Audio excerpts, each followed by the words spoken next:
Chapter 587. Saw it. Chapter 587. Saw it. Lylin is different from me. I'm just a rich second generation, but he's a true social elite. If it wasn't because of an emergency, he wouldn't have come to Tandu today. But now that he came, I need to fulfill my duty as the landlord. Haha, I didn't think I'd be able to see young Master Rang at the Golden Pearl today. Let's eat together, let it be my treat tonight, Han Dan quickly said. Zhirang patted his head and immediately reached out his hand to Zhang Lylin. Of course, I remember. You were the #1 student of 2004. Your dad, Zhang Zhigua, is the secretary of Ning High City. Compared to you, Han Dan and I really are just rich second generations, haha. Zhang Lylin quickly reached out his hand and said, those are just some minor achievements, nothing worth mentioning. It's my honor to meet young Master Rang. The few got close very quickly and walked into a room. As they talked, they got to the topic of Ning wanting to go to Luoyu. Han Dan knew that that was his opportunity to shine. If it's Luoyu we're talking about, then I really might have a way. A cousin of mine is living at Luoyu right now, and she has quite a big place, Han Dan said pridefully. This immediately caught the attention of the people there, and even Zhang Lylin was interested. Luoyu is different from China. Even if you were the head of China himself, you still wouldn't be able to casually make requests to Luoyu. So no matter what status you had in China, there was no use in trying to go to Luoyu through relations. Han Dan felt pretty satisfied seeing that everyone was listening to him intently and continued slowly. I'll tell you a secret. The head of Luoyu and my great-grandfather are truly close friends. Do you think my cousin could stay at Luoyu permanently otherwise? I'm not bluffing here. If I wanted to go to Luoyu, I would only need to tell my great-grandfather. Han Dan actually was bluffing. Although his grandfather Han Zixin could get him into Luoyu if he wanted, considering his grandfather's character, he wouldn't help out for sure. Then Han Dan, can you help me? I wish to move to Luoyu. Ning couldn't resist it and stood up to ask. Only Ning herself knew that if it weren't for her truly wanting to go to Luoyu so much, she would never ask a rich second generation such a request the first time she met him. But she really didn't have a choice. She didn't know anyone who could get her into Luoyu, and she wanted to go to Luoyu more and more every day. Han Dan hadn't expected Ning to actually ask him for help, but now that he had said so much, he couldn't just admit that he had been bluffing. He clenched his teeth and replied, of course, I'll ask my grandfather as soon as I get home. I trust that he won't reject me. He didn't have any confidence that his grandfather would agree, as he knew his grandfather all too well, but he couldn't lose face in front of Ning. Thank you, Han Dan. This is my name card. If you can, please call me on first notice. Ning heard Han Dan's promise and felt much happier about the whole dinner. She actually got to meet someone as powerful as Han Dan. She had taken out another name card of hers. Zhirang had seen Ning give out 2 name cards, yet none of them had been for him, and he didn't feel happy. But he really had no way to help Ning. If it was something in China she needed, he would be able to help her properly for sure. But in Luoyu, he really didn't have that power. But even good friends can't just appear in the middle of the evening and steal away your girl. So Zhirang said bitterly, Han Dan, your grandfather's character is rather stubborn. I think this promise you're making might be quite hard to fulfill. Han Dan knew that Zhirang was telling the truth, but he had already made his promise, so he could only say, I'll do my best to make my grandfather agree to my request. But even Zhang Lylin could hear the not really confident tone with which Han Dan was speaking. Ning could of course also discern it, and she felt like she had been too impetuous. She got up and said to Han Dan, young Master Han, if it proves impossible, I understand. Now if I may excuse myself to the ladies' room, you guys go ahead and keep talking. Seeing Ning walk out, Zhirang smiled. Han Dan, this time you bluffed too much. I really doubt your words. Your great-grandfather agreeing? Hee hee. Han Dan knew Zhirang was right and felt disappointed. If it wasn't that he couldn't contact his cousin, he would rather ask her for help instead. Walking out of the room, Ning suddenly felt it was funny how naive she was. She had believed something so casually and given her name card. She had given out 2 name cards that day, yet most of the time she wouldn't give out even one in half a year. I've been too desperate, Ning murmured and suddenly stopped. In the trash can next to the door, she could see her name card. She picked it up. It was that guy's without a doubt. For the first time, and Ning felt truly angry and clenched her teeth. She wanted to drag that guy out and also throw him into that bin. She rarely gave out her name card yet today. It had been thrown into a bin. That was intolerable. She didn't think any further before just pushing open the door to Yimo and Chong Yuan-Yuan's room. Meanwhile, Yimo and Chong Yuan-Yuan's food had arrived. Yimo wasn't overly passionate about food, but he had to admit that the food there was really good. But Yimo still felt like it was too pricey. The two ate and talked as time passed by quickly. At some moment, Chong Yuan-Yuan's phone sounded, and Yimo stopped immediately. He wanted to know if it was Tang Beiwei calling. Chong Yuan-Yuan spoke a few sentences and hung up. She looked strangely at Yimo and said, "It was Jingwen. She's looking for Beiwei too and just got off the plane. She didn't find Beiwei at school, and she heard you were here, so she's coming over." Su Jingwen? Yimo thought. She was in Ninghai only a few hours ago. How is she here all of a sudden? Suddenly, the door was pushed open. Seeing a Ning with an unhappy face, Yimo was bewildered. Why did that woman suddenly appear?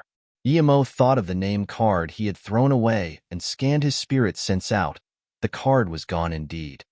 Is there something wrong? Chong Yuan-Yuan got up and asked normally. She didn't believe that a Ning would be that interested in Brother Yi.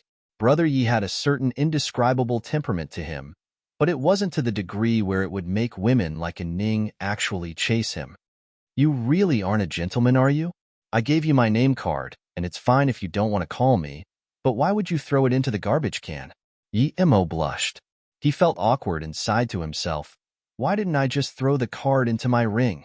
Who knew this girl liked checking out garbage cans? Maybe I dropped it accidentally, Yimo said, but he immediately regretted it. Why was he even trying to find an excuse? Oh, apparently you're really environmentally friendly dropping things too. And Ning sneered. Yimo suddenly thought, it was just a name card. So what? He had thrown away Imo Kang's name card too, with the only difference that he had memorized the content first.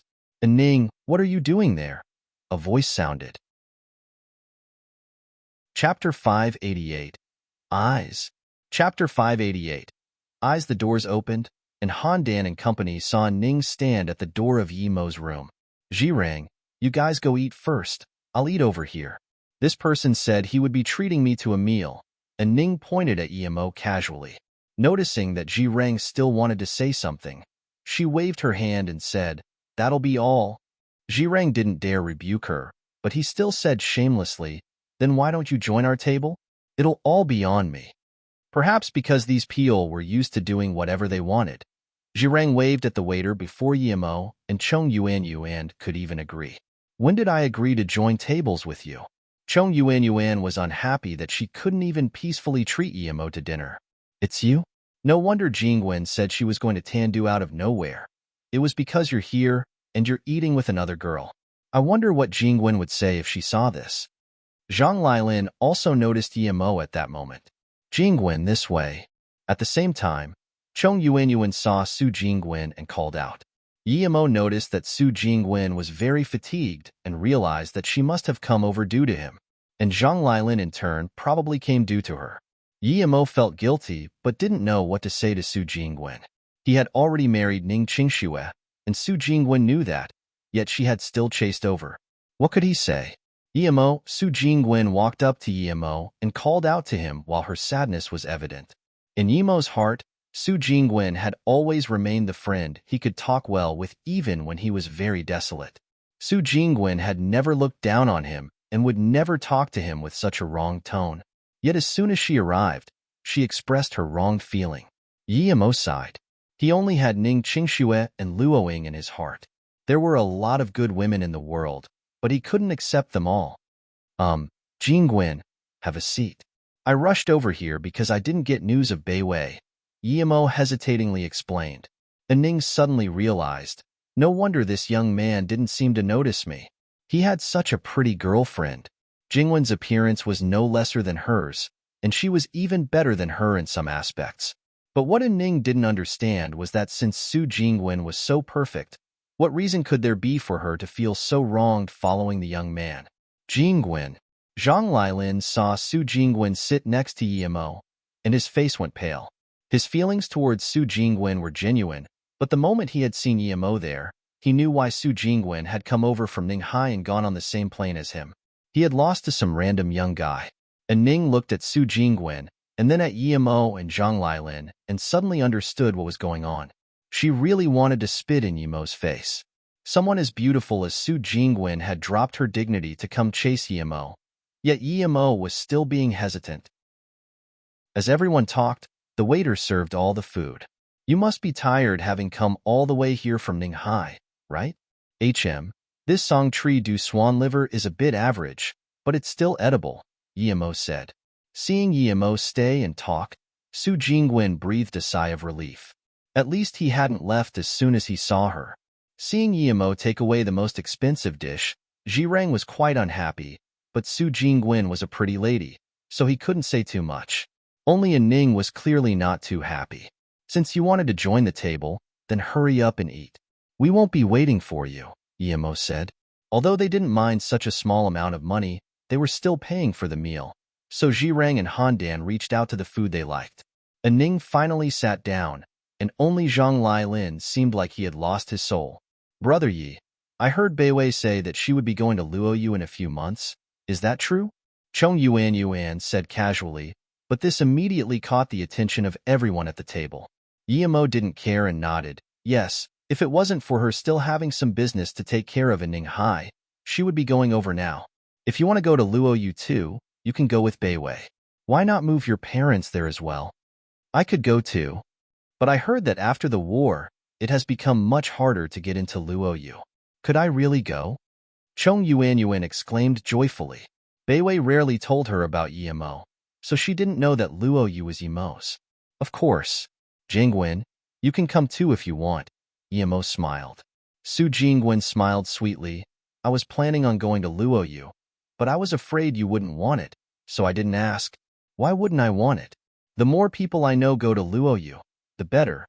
Yimo smiled. Handan looked at Yimo and suddenly seemed to have thought of something. Ning first thought Yimo was just bluffing to Chong Yuanyu and had a sneer on her face, but when she heard Su Jingwen's words, she felt like it could be real. Can you really make immigrating to Luoyu possible? Ning asked subconsciously. That's our business. Jingwen, Yuan, you're both done eating, right? Let's go. The people here are paying for us, so we don't need to worry about the bill. Yimo got up. Wait. Ning suddenly stopped Yimo's eyes focused, and he suddenly stared intensely at the necklace on her chest. When he first came in, he had seen it but hadn't thought much of it. However, now that Yimo scanned it with his spirit sense, he felt like it was very familiar. It was a fish's eye. It wasn't exactly a fish's eye. It was two fish's eyes forming a bead. Yimo was sure that it was a broken piece of that yin-yang fish 8 trigram. He had 2 pieces already, and now he saw a pair of eyes on the necklace on her chest. He would be taking it no matter what. Yimo had the premonition that the yin-yang fish was no simple thing. If it was some cultivation material and he missed it, he would regret for life. Where are you looking? Ning took a step back. She didn't expect the young man in front of her would start staring at her chest the moment she stood in front of him. Yimo? Su Jingwen also realized that Yimo's gaze wasn't okay and subconsciously held his arm. She thought Yimo had had too much to drink, and her holding Yimo's arm was as if she was saying, I'm no lesser than this Ning. She also meant to protect Yimo and show that the man she liked wasn't like that. Only Ning was able to interpret her actions. Chapter 589. Trickery. Chapter 589. Trickery. The faint aroma and softness which touched Yimo's arm made Yimo realize that he had been too impolite just then. He patted Su Jingwen's hand gratefully, signaling that he got it. Ning also realized that Yimo wasn't trying to do anything to her. Su Jingwen was right next to him, and there were so many people there, he couldn't do anything to her anyway. Seeing all this happen, Zhirang got up immediately, but before he could say anything, he was pulled down by Handan. Zhang Lailin's eyes lost their shine as he felt dejected. Yimo patted Su Jingwen, telling her to wait a bit, and then said to Ning, there are some things I want to talk to you about alone. Don't worry, I bear no ill will. Ning just realized that Yimo had lost his bearing due to some other thing. he probably wasn't interested in her. She had wanted to ask Emo about going to Luo Yu anyway. If he really had such power, she wouldn't mind using him to achieve her goal. Okay, and Ning immediately agreed. She went back to their original room. Handan, why did you pull me down? That punk dared be rude to a Ning. I'm going to teach him a less dash. Zhirang's mouth was quickly covered by Handan. He looked worriedly at Su Jingguan and Yuan Chongchong before pulling him to the side. Young Master Rang, do you not want to live anymore? Do you know who that person is? Handan questioned coldly in a hushed tone. Who is he then? Can he kill me? Zhirang sneered. Handan laughed. Qiu Zhirong, don't blame me for not being a good friend. But if you want to die, don't drag me into it. Not only can he kill you, I can easily say that even if he killed you right now, your Qiu family wouldn't dare to do anything about it. Zhirang shivered. Who in China would be able to kill him and make the Qiu family not dare to react? All I will tell you is that that person is very likely Yimo, the very person who made your grandfather personally go apologize. If you dare look for trouble with him, I admire your balls, Handan said contemptuously. When Qiu Zhirong heard the words Yimo, cold sweat immediately started running down his back. He finally understood what Handan meant. If that person truly was Yimo, then he could be slaughtered like a chicken. Brother Han, thank you this time. If it wasn't for you, I wouldn't even have known how I died. Qiu Zhirong wiped the sweat from his forehead. The number one person who the young masters in Beijing must not offend was Yimo. He didn't think that Yimo would be going around all over, and even come to Tandu he was really unlucky. Luckily, he remembered his dad's words and didn't act too cockily a bit earlier outside the restaurant. Otherwise, he would have already offended the young Master Yi at the counter. No need to thank me. You saved yourself. If you were still like before, you would probably be laying outside now.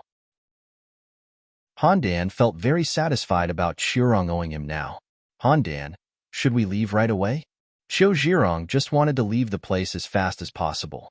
Handan patted him and said, I heard Brother Zhangju say that young Master Yi actually doesn't like to start trouble. As long as you don't mess with him, he won't look for trouble with you either. So if you leave now, young Master Yi might think you still look down on him. Just stay low-key like me for now.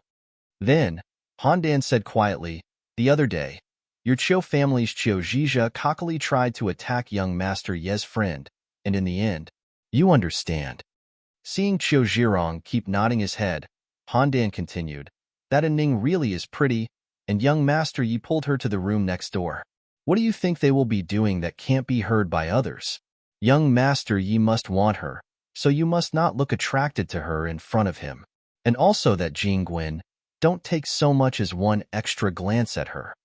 Handan was using Yimo's power at that moment. Yimo's wife was very pretty, so he probably wouldn't be interested in a Ning. Handan was the one who was really interested in a Ning, so he wanted to use Yimo to stop Qiu Zhirong's desires for her. Yimo closed the door, looked at a Ning and said, I want the necklace on your chest. Name your price.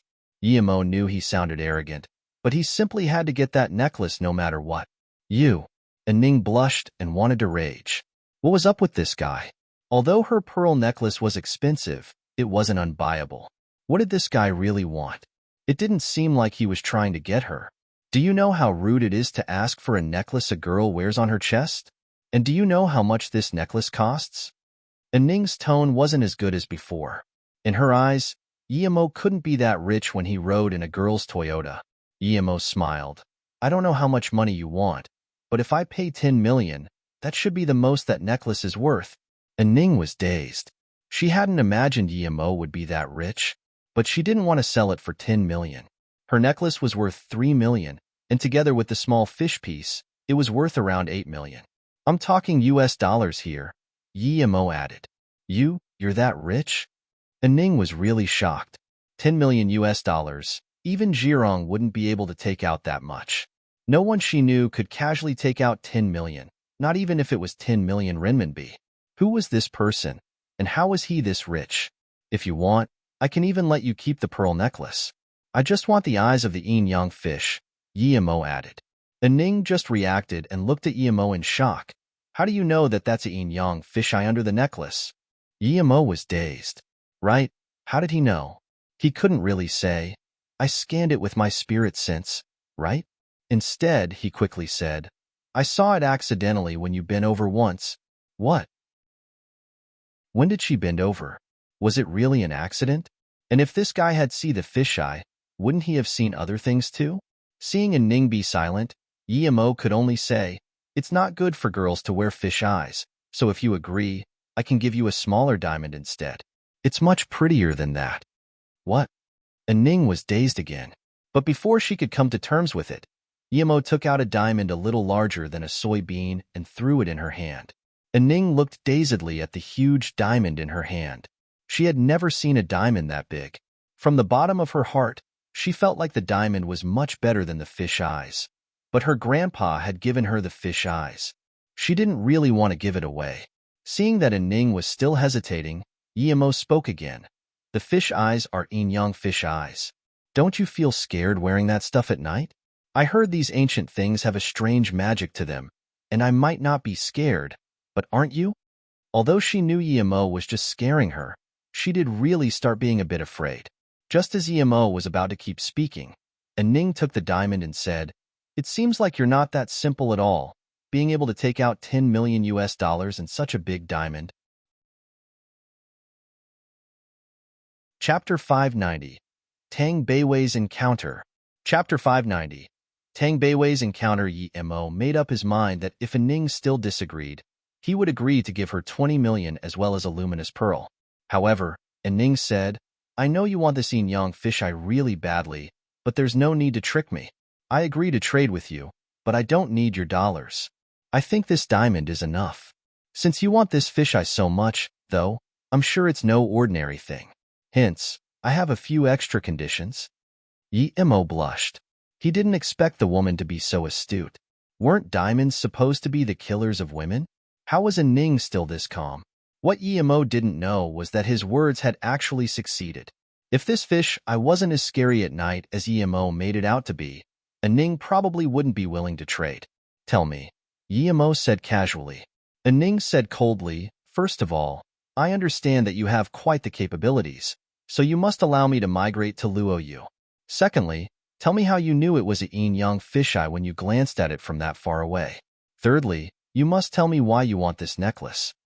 Yemo had a headache because of the last two questions. He would rather have paid more money. Seeing Ning look at him like he absolutely had to answer, he could only say the first condition is fine. I can let you move to Luoyu anytime you want. Secondly, I actually looked quite carefully when you bent over, for which I apologize. Thirdly, your yin-yang fish eye is a piece of a broken hole, and I want to gather all the pieces together. Ning blushed and wanted to rage. How could this guy be so shameless? But Yemo was already taking out his two pieces and put them on the table. I have two pieces here. Can you check if your yin-yang fish eye is a part of it? Ning noticed that her piece truly fit the other two pieces. She took out her necklace subconsciously and put it on the table, and it fit perfectly. It really came from the same place. Ning let go of the necklace subconsciously. Before she said anything else, Yemo picked up the necklace and said, give me your diamond. I can fit it in here for you. You know how to do that? Ning looked at Yemo in confusion. Even if Yemo knew how to put a diamond into a necklace, there were no tools present. Despite that, she still gave the diamond to Yemo. Yemo switched things around quickly, and he took the yin-yang fish eye. It's done. I used to do this on the streets, so I'm very fast. Here. Yemo gave the necklace back to Ning. Huh. Ning caught it subconsciously and didn't know what to say. This was too fast. It practically looked as though the diamond had grown on the necklace. Ning was sure that even a jewelry master wouldn't have been able to attach it that quickly. Let's go.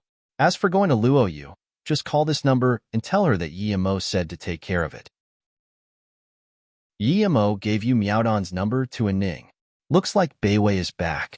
As soon as he gave the number to Ning, Yemo's spirit sense scanned Tang Beiwei as she opened the door with a face full of fatigue. Brother! Tang Beiwei ran into Yemo's arms and started crying. Yemo was shocked and quickly checked her. He found that she was just a bit tired and emotionally distressed.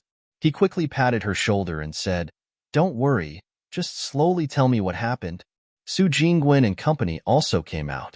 And Ning saw Tang Beiwei in Yimo's arms and was shocked yet again. She rarely saw women as pretty as herself, yet now two women like that stood right in front of her. The girl that was in Yimo's arms at the moment also had a certain ethereal temperament to her. It made Ning feel very strange. But immediately after, she looked down on Yimo. The people related to him were all very beautiful women, and they all acted so intimate. Little did she know that in Yimo's heart, she was actually a calculative woman, a far cry from Tang Beiwei and Su Jingwen. Tang Beiwei looked up and realized that there were a lot of people, so she quickly said hello to Yuan and Jingwen. Yimo didn't keep waiting for Tang Beiwei to start explaining, because she probably had things to say that were not suitable to be said then and there. Young Master Yi, my name is Qiu Zhirong. About today, Qiu Zhirong walked up to Yimo and bowed respectfully. Yi Qinbei, I'm Han Yan's cousin, Han Dan. Han Dan also came to bow. No wonder Yimo had recognized him. Yimo nodded and looked at Qiu Zhirong and said, So you're from the Beijing Qiu family? No wonder you're so rich. Qiu Zhirong didn't dare say anything and just looked on as the four walked out of the Golden Pearl. And Ning watched them strangely. She really didn't understand why these young masters were so respectful. Who would be able to make the Qiu family act so fearful? Meanwhile, Zhang Lilin looked lost when Su Jingwen left. Half an hour later, Yimo, Su Jingwen, and Tang Beiwei booked a room at a hotel. Yuan had to go back early. Now tell me, what happened? Yimo looked at Tang Beiwei and asked. Su Jingwen was also comforting her on the side. As I was with my classmates at Shilong restaurant yesterday, when the gathering was about to end, I saw Wei Yongqian. I immediately got furious, thinking, I have to kill this animal. I quickly told Yuan I'd be leaving and followed him out. Wei Yongqian? The one who tricked you into sleeping with me at Tandu? Yimo immediately remembered the guy that had escaped. Have you already killed him? Yimo asked. Tang Beiwei shook her head. No, although I brought a lot of fireball charms with me, he seemed to have realized that someone was following him. I was planning on giving him a fireball at some far-off location. He was very cunning and called a taxi at a busy place. Nonetheless, I still kept following him, but the car drove very fast and I couldn't attack. It went all the way to Mount Xian, where he got off and went into the forest and I followed him. Then, he went into a temple. This temple was very old, so I thought Wei Yongqian wouldn't be able to escape, but when I came to the door of the temple, I saw an old Dao nun appear there. Tang Beiwei's tone turned shaky. She was obviously still scared. Yimo sat down and grabbed her hand. Tang Beiwei calmed down a little before saying, I told the nun to move aside and said that Wei Yongqian had enmity with me. But that nun sneered and told me to leave, or she would kill me.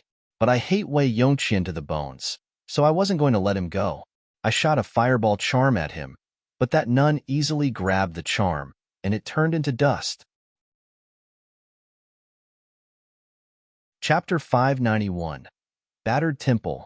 Chapter 591. Battered Temple. Yimo's heart sunk. There was a nun that strong? The fireball charm he left Beiwei had been made when he was at stage 3 of Qi gathering. Although it wasn't very strong, it could still easily kill a yellow-level primary stage. And even though it could be easily avoided, it was too absurd that that nun had been able to catch it with her hand and turn it to dust. You saw it with your own eyes? Yimo's face turned serious. Tang Beiwei nodded, yes, I really did. Then after a long time when she finally spoke, she said that my charm was good and that she didn't want to kill. She told me to leave all the charms behind and leave. I didn't leave the charms behind and just ran. I knew I was no match for her, but if she chased me, I would just throw all my fireball charms at her. She didn't chase you? Yimo asked strangely. That nun didn't sound that good-hearted. Tang Beiwei shook her head and said, I was also confused after seeing that she wasn't hunting me down. I ended up getting lost because I was so worried, and I only found my way out the next day. I have let an enemy run away from me again. I'm really useless. Tang Beiwei started to cry in Yimo's arms again. Yimo patted her shoulders. Beiwei, don't worry. Now that you've found him, I won't let him go. I will help you get revenge. It is weird, though. Since that nun was so strong, there was no reason for her to let you go. Anyway, think carefully. Yimo comforted her. Yeah, Beiwei, Mount Xian is only that big. How did you get lost? Su Jingwen commented. Tang Beiwei just thought about it at that moment and realized that indeed, Mount Xian wasn't that big. How could she get lost there for a whole day? Yimo nodded. I checked your qi and dantian, and it is true that you didn't receive many injuries, right? I remembered something. During the day, I felt like I hadn't gotten very far, so that none could have captured me easily, Tang Beiwei replied. Yimo said, although it's a little hard to believe, the following might be the truth. That none must have set up a formation outside the temple and trapped you inside of it. As for why she didn't attack, I don't know either. Beiwei, you weren't attacked in the formation? Tang Beiwei replied after a while, I didn't get attacked, but I did feel dizzy and sleepy after walking for a bit. I then immediately started running qi cycles and stopped feeling tired. But after a while, I felt tired again and had to do the same. Yimo finally understood. It had been a close call, though. If he hadn't taught Beiwei some cultivation method, she would have been done for last night. What he didn't understand was that with that nun being so strong, why did she not capture Beiwei personally? Tang Beiwei had also understood and asked, full of fear of what could have happened. Brother, you're saying that that person wanted to wait for me to fall asleep in the formation? Yimo nodded seriously. That's probably it. But you did very well. Luckily, you didn't fall asleep. I think the formation probably needed someone to control it, and because that person saw that she couldn't do anything to you for the whole night, or because of some other reason, she decided to let you go. Beiwei, let me look at your necklace. Yimo pulled the necklace from Tang Beiwei's neck. It still had some warmth, but Yimo could tell that it had been attacked for more than once. However, in her worry, Tang Beiwei hadn't even noticed that she had been attacked. Other than that hypnotizing formation, you have been attacked many times, but it was all blocked by your necklace. If I'm not wrong, it's not that she didn't want to properly attack you, but that she couldn't for some reason. Perhaps because she was heavily injured and wouldn't be able to handle all your fireball charms, she hesitated when attacking. The attacks you received weren't very strong, Yimo said as he put the necklace down. Oh really? If only I had known, I would have shot out a bunch of fireballs at once. Tang Beiwei expressed her regret as she felt the necklace. She felt gratitude towards her brother. If her brother hadn't given her the necklace, she didn't know what would have happened. Yimo shook his head. It was right of you not to use the fireballs continuously. That old nun was probably injured and unsure whether she was a match for you. If it turned out she could deal with the fireballs, however, then once you used them up, you would be in danger. Sometimes you don't have to use your weapon to threaten others, but it's a bigger threat to keep it instead. Brother, I remember now. When I shot out the first fireball, although that nun caught it with her hand, her face was very pale. And I understand now. She really was heavily injured. Tang Beiwei remembered something. What is it? Yimo immediately asked. Tang Beiwei reminisced. Her face was scarily pale under the moonlight. I didn't dare look too long, so I retreated subconsciously.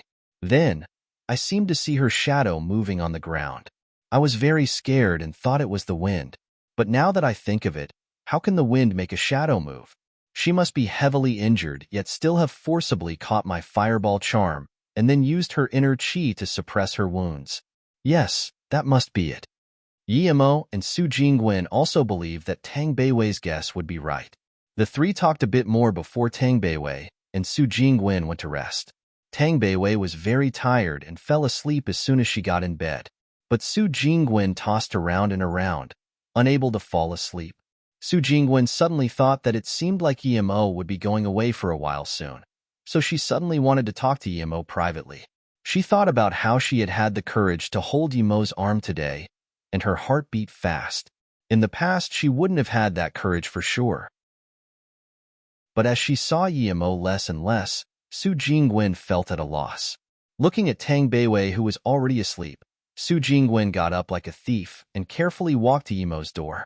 Yimo's door was a little open, so Su Jingwen pushed open the door and carefully called out, Yimo? Su Jingwen suddenly got tense. What if Yimo hugged her or something? It was the middle of the night, and she was in her pajamas.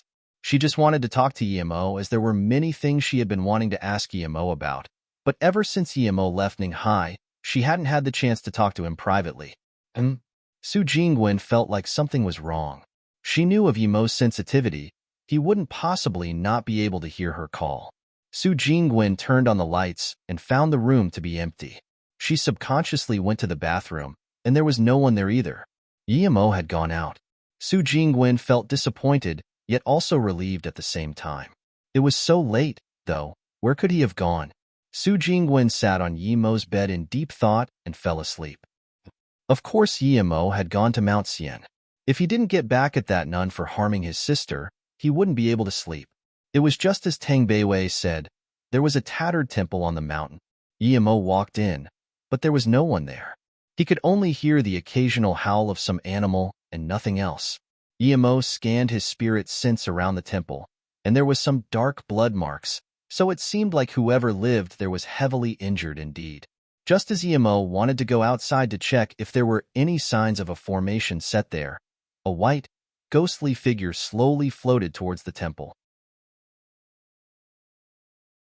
Chapter 592. Careless Man and Woman. Chapter 592. Careless Man and Woman. A ghost? Yemo was standing at the door as he watched the white figure approach the temple. From a distance, it looked like it was floating, and it shone brightly under the moonlight. He was dazed. There weren't many manifested souls, and those who manifested had some basic offensive capabilities. Ghosts were usually invisible, but Yemo could scan them with his spirit sense. These beings usually lived in special environments, such as the heavenly ditch or tombs. This wasn't a ghost. Yemo's spirit sense had scanned clearly that it was a man under a white sheet. It was just that the way he was walking was strange. Moreover, he had covered his head too. Yemo didn't know why he was doing this in the middle of the night at an abandoned temple. Was that necessary?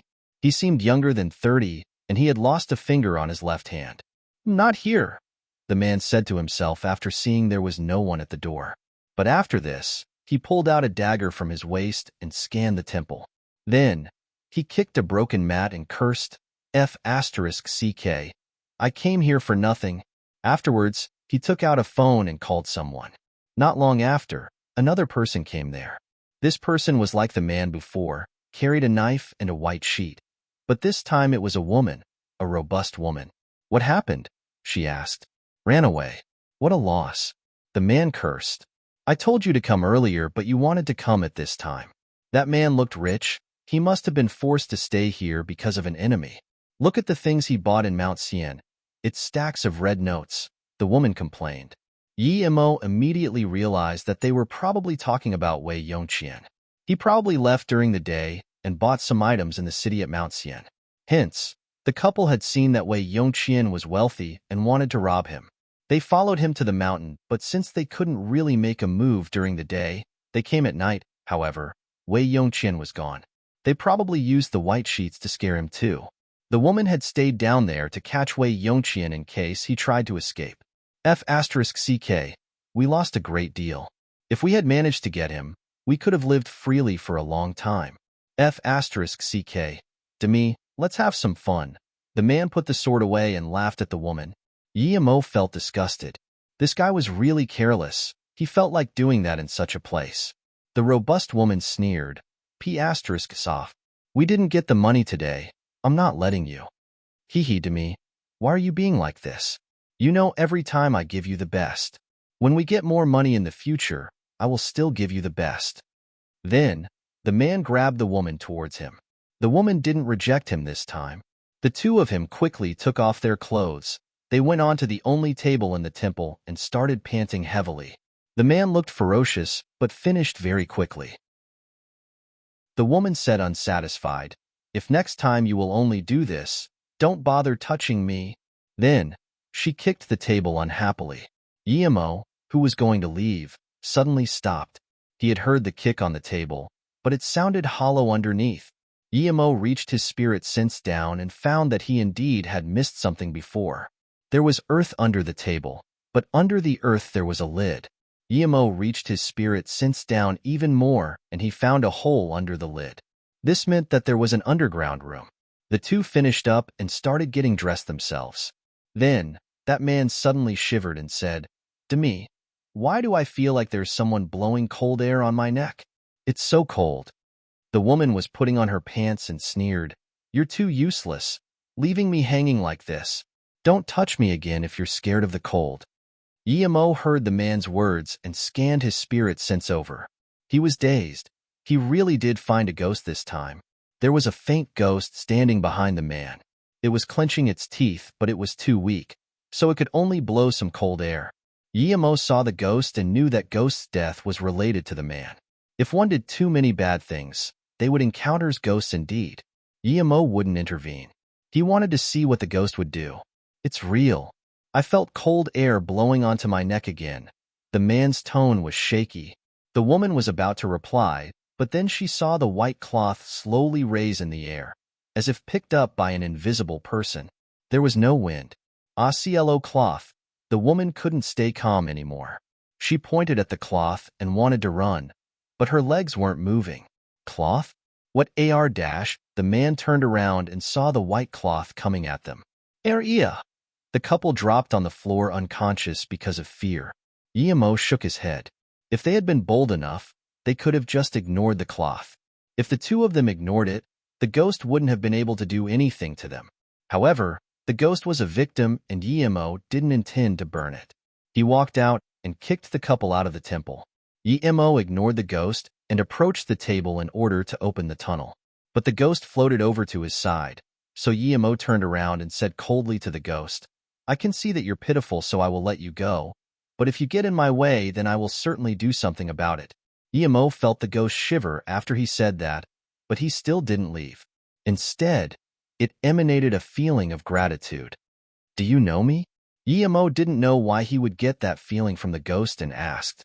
The ghost nodded but couldn't speak. Emo thought about this and decided to send his will with his spirit sense. Emo rejoiced when he realized that the ghost could convey his thoughts back to Emo through his spirit sense. "Chinbei, you are a powerful person indeed. I didn't think I, Ijuha, could meet you twice, although I'm a ghost now." Emo was dazed after understanding the message. Emo remembered the name. He was a middle-aged man and a very generous person. He had met him at the Luotsang magic artifact meeting. When he couldn't see a single magic artifact, he had brought his 2 daughters and paved the way. "How can it be you?" Emo was dazed. Ijuha gave him a very good impression. He couldn't have imagined that he would be harmed by that couple. He must have exposed his wealth coming to Mount Sien. Chapter 593. Re-encounter with the Sutra. Chapter 593. Re-encounter with the Sutra. Ijuha soon conveyed how he had come to Mount Sien for business and started being targeted by the 2 criminals. Although he told them he could give them even more money, the 2 just took his cash and killed him. "Okay, you're a nice guy, and you helped me out last time, so I'll help you too this time." Emo threw out 2 fireballs, and the 2 people outside were immediately turned to ashes. Ijuha looked at Emo's power in a daze, while his ghostly form started to dissipate. If he hadn't known the Chinbei in front of him, and this Chinbei threw a fireball like that at him, his soul would have been turned to nothing in an instant. Emo sighed. He wondered what could have happened to that protection artifact Ijuha had had. If he had worn it, he might not have died. "Chinbei, thank you for helping me get revenge. I feel that I'm about to disappear from this world. Please help me. I'm worried about my wife and 2 daughters. Now that something has happened to me, my 2 brothers will try to steal my fortune. I've left a will. It's in my best friend Jiang Junshin's hands. You want me to bring this will to your family?" Emo frowned. He didn't really want to do that, because he was very busy. But Ijuha was a good person, so Emo would go if he had the time. He did think Ijuha was worrying too much, though. His wife and daughters were still there. How could his fortune be taken by his brothers? "Thank you, Chinbei. Now I feel assured. If you see my wife, tell her to give you the Rainbow Rock." Jotang City's Juha Corporation is mine dash. Before Ijuha could say everything he wanted, he dissipated. Emo sighed. He did have the Een Sha bead, but he didn't have any ghost cultivation method, so he couldn't help Ijuha. The only reason why Ijuha had been able to last so long was purely because of his will. The moment he relaxed, his ghostly form couldn't stay in this world. Bar any special circumstances or other people keeping the ghost in existence, It was very hard for ghosts to stay in this world. Moreover, the ghosts kept by humans usually weren't capable of conscious thought, and only ghost cultivators would have their own will. Emo collected his thoughts and opened the passage under the table. As soon as he opened it, he immediately knew that there must have been people living there. There was a flow of wind in the place. As he walked a few meters in, Emo saw a room and scanned it. There were a crooked wooden bed and a new-looking rug in it, and other than that, there were also a normal table and chair. Emo carefully scanned around with his spirit sense and quickly found that the wall was different in one spot. He walked over and noticed that it was possible to open that spot. After opening it, Emo found a big wooden box, and as he opened the box, Emo found 4 thick books covered in silk inside. 3 were actually of the Taoist Sutra, and 1 was even older and didn't have a cover. Emo was dazed, because he knew the books quite well by then. Those were really 3 Luo Sutra books. Emo opened a book and was able to barely recognize the words Luo on a yellow page. What disappointed Emo was that the 3rd book's golden title page was missing. Emo owned 2 golden pages already, so the 3rd must have been taken by the person who hid those books in that place. The person who hid it there must have also found out about the secret of the golden page. Emo sighed. He had obtained the 3rd book, yet the most important part was gone. How did that other person realize that the blank title page was special? Emo thought for a moment and suddenly came to realize that that person most likely must have had all 3 books. But since 2 of them didn't have such a blank page, the person only had to think a bit to know that the blank page was very important. But even then, there was no point in leaving the 3 Luo Sutra books in that spot. Suddenly, Emo remembered what Luoyin had said.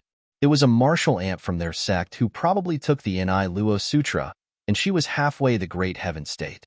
Factoring in Tang Beiwei's encounter, it would seem that the old nun Beiwei had met was most likely that martial ant. The 4th book Emo found looked very thick and had some images on it, all of bear women. Each image had red lines showing the direction and method of chi cultivation. It was probably an ancient martial arts cultivation method. Emo gave it a look and saw that it was much more powerful than other methods. The 4 books had no meaning to Emo, so he casually dumped them in his ring. Emo then looked around, but there was nothing else. Emo could only leave and reseal the entrance to leave it the way he had found it. It seemed like that nun was injured and had left those books behind. But the books didn't take up that much space, so did she find it dangerous to keep the books on her for some reason? Was there someone hunting her? Also, why would a half-step Great Heaven Master from the inner hidden sects be together with someone like Wei Yongqian? Emo didn't understand that as they were people from 2 different worlds.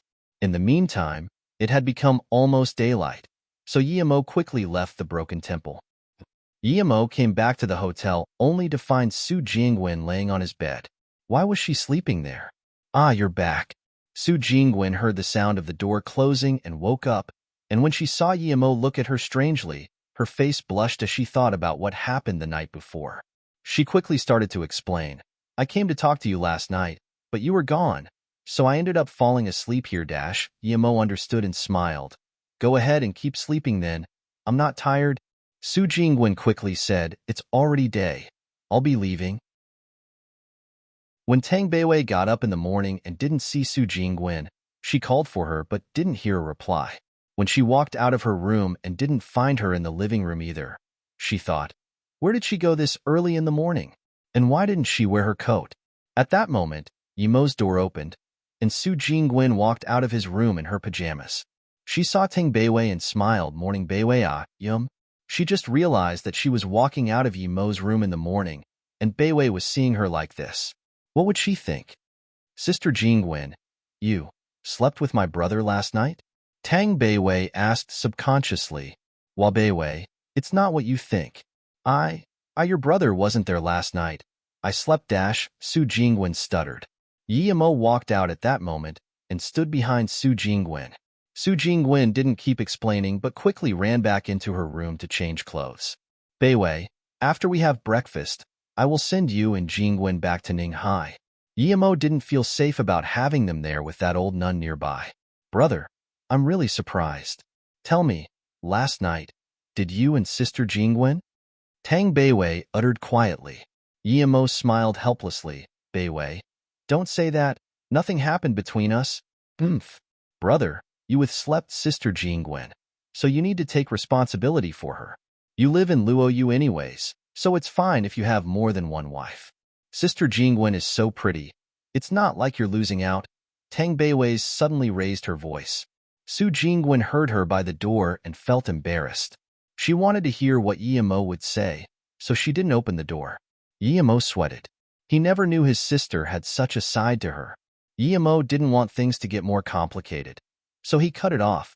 For now, Beiwei, don't speak about it again. I'll explain to you later. Chapter 594. Will Case. Chapter 594.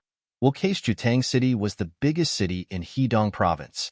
Yemo went there right after sending Su Jingwen and Tang Beiwei away since he had promised to help Ijuha. Although he was very busy, he truly approved of Ijuha's character. There were a lot of wealthy people, but not many of them were generous. When Ijuha bought his necklace, he hadn't known the true value of it. He bought it in the first place due to his love for his daughter, but also to help out Yemo. As for going to Beijing, Yemo called Han Zixin and found out that it was something concerning the search for the space flower blueprint. He immediately lost interest. Before Han Zixin could persuade him, he said he had no time and put the phone back in his ring. Yemo didn't know where Ijuha's home was, so he could only ask people on the road about where Juha Corporation was. It turned out to be really easy to find out, as they were the biggest corporation in that region. However, the person he asked smiled and said, "It's the third time they're holding a court hearing about the will case. You won't find anyone responsible at the Juha Corporation at the moment." "What will case?" Yemo asked strangely. That person replied, "Brother, you must be a foreigner. Everyone in this city knows about the Juha Corporation will case. The owner of the corporation, Ijuha, disappeared, and soon after, they found his remains. His fortune is cause for a lot of conflict after his death. The third court hearing is taking place today." Yemo asked, surprised. He only had his wife and daughters. How could they fight over that? Yes, but he also had 2 brothers and his father is still alive. The main problem was that he left a will, but it's a bit weird how the fortune is to be divided according to it. That's all I've heard. The person left. Yemo analyzed the situation. It seemed that Ijuha had expected this, but didn't get to deal with it before he died. Furthermore, his death was very strange too. How could someone like him be killed by 2 robbers? Yemo stopped at the steps of the courthouse and suddenly thought of something. The 2 robbers from the previous night must not have been easy to handle if they could kill Ijuha, but then how could they have let Wei Yongqian escape? Since they thought Wei Yongqian was wealthy, they wouldn't have let him leave their sight. With their experience, how could they make such a low-level mistake? Moreover, the temple was quite old. How could they be sure that Wei Yongqian would spend the night there? This meant that they had a person keep watch at the bottom of the mountain, and since they didn't see Wei Yongqian leave the mountain until night, they decided to go up. But then, how did Wei Yongqian and that nun get away? There was definitely something wrong there. The couple was horny and just wanted to have sex, so they didn't think about how Wei Yongqian could possibly have left. But Yemo had been to that place, and he knew that if Wei Yongqian and the nun wanted to leave, they would have had to go through the small path. Another weird thing was that he hadn't found any signs of the formation there last night. No, he had to go back and see.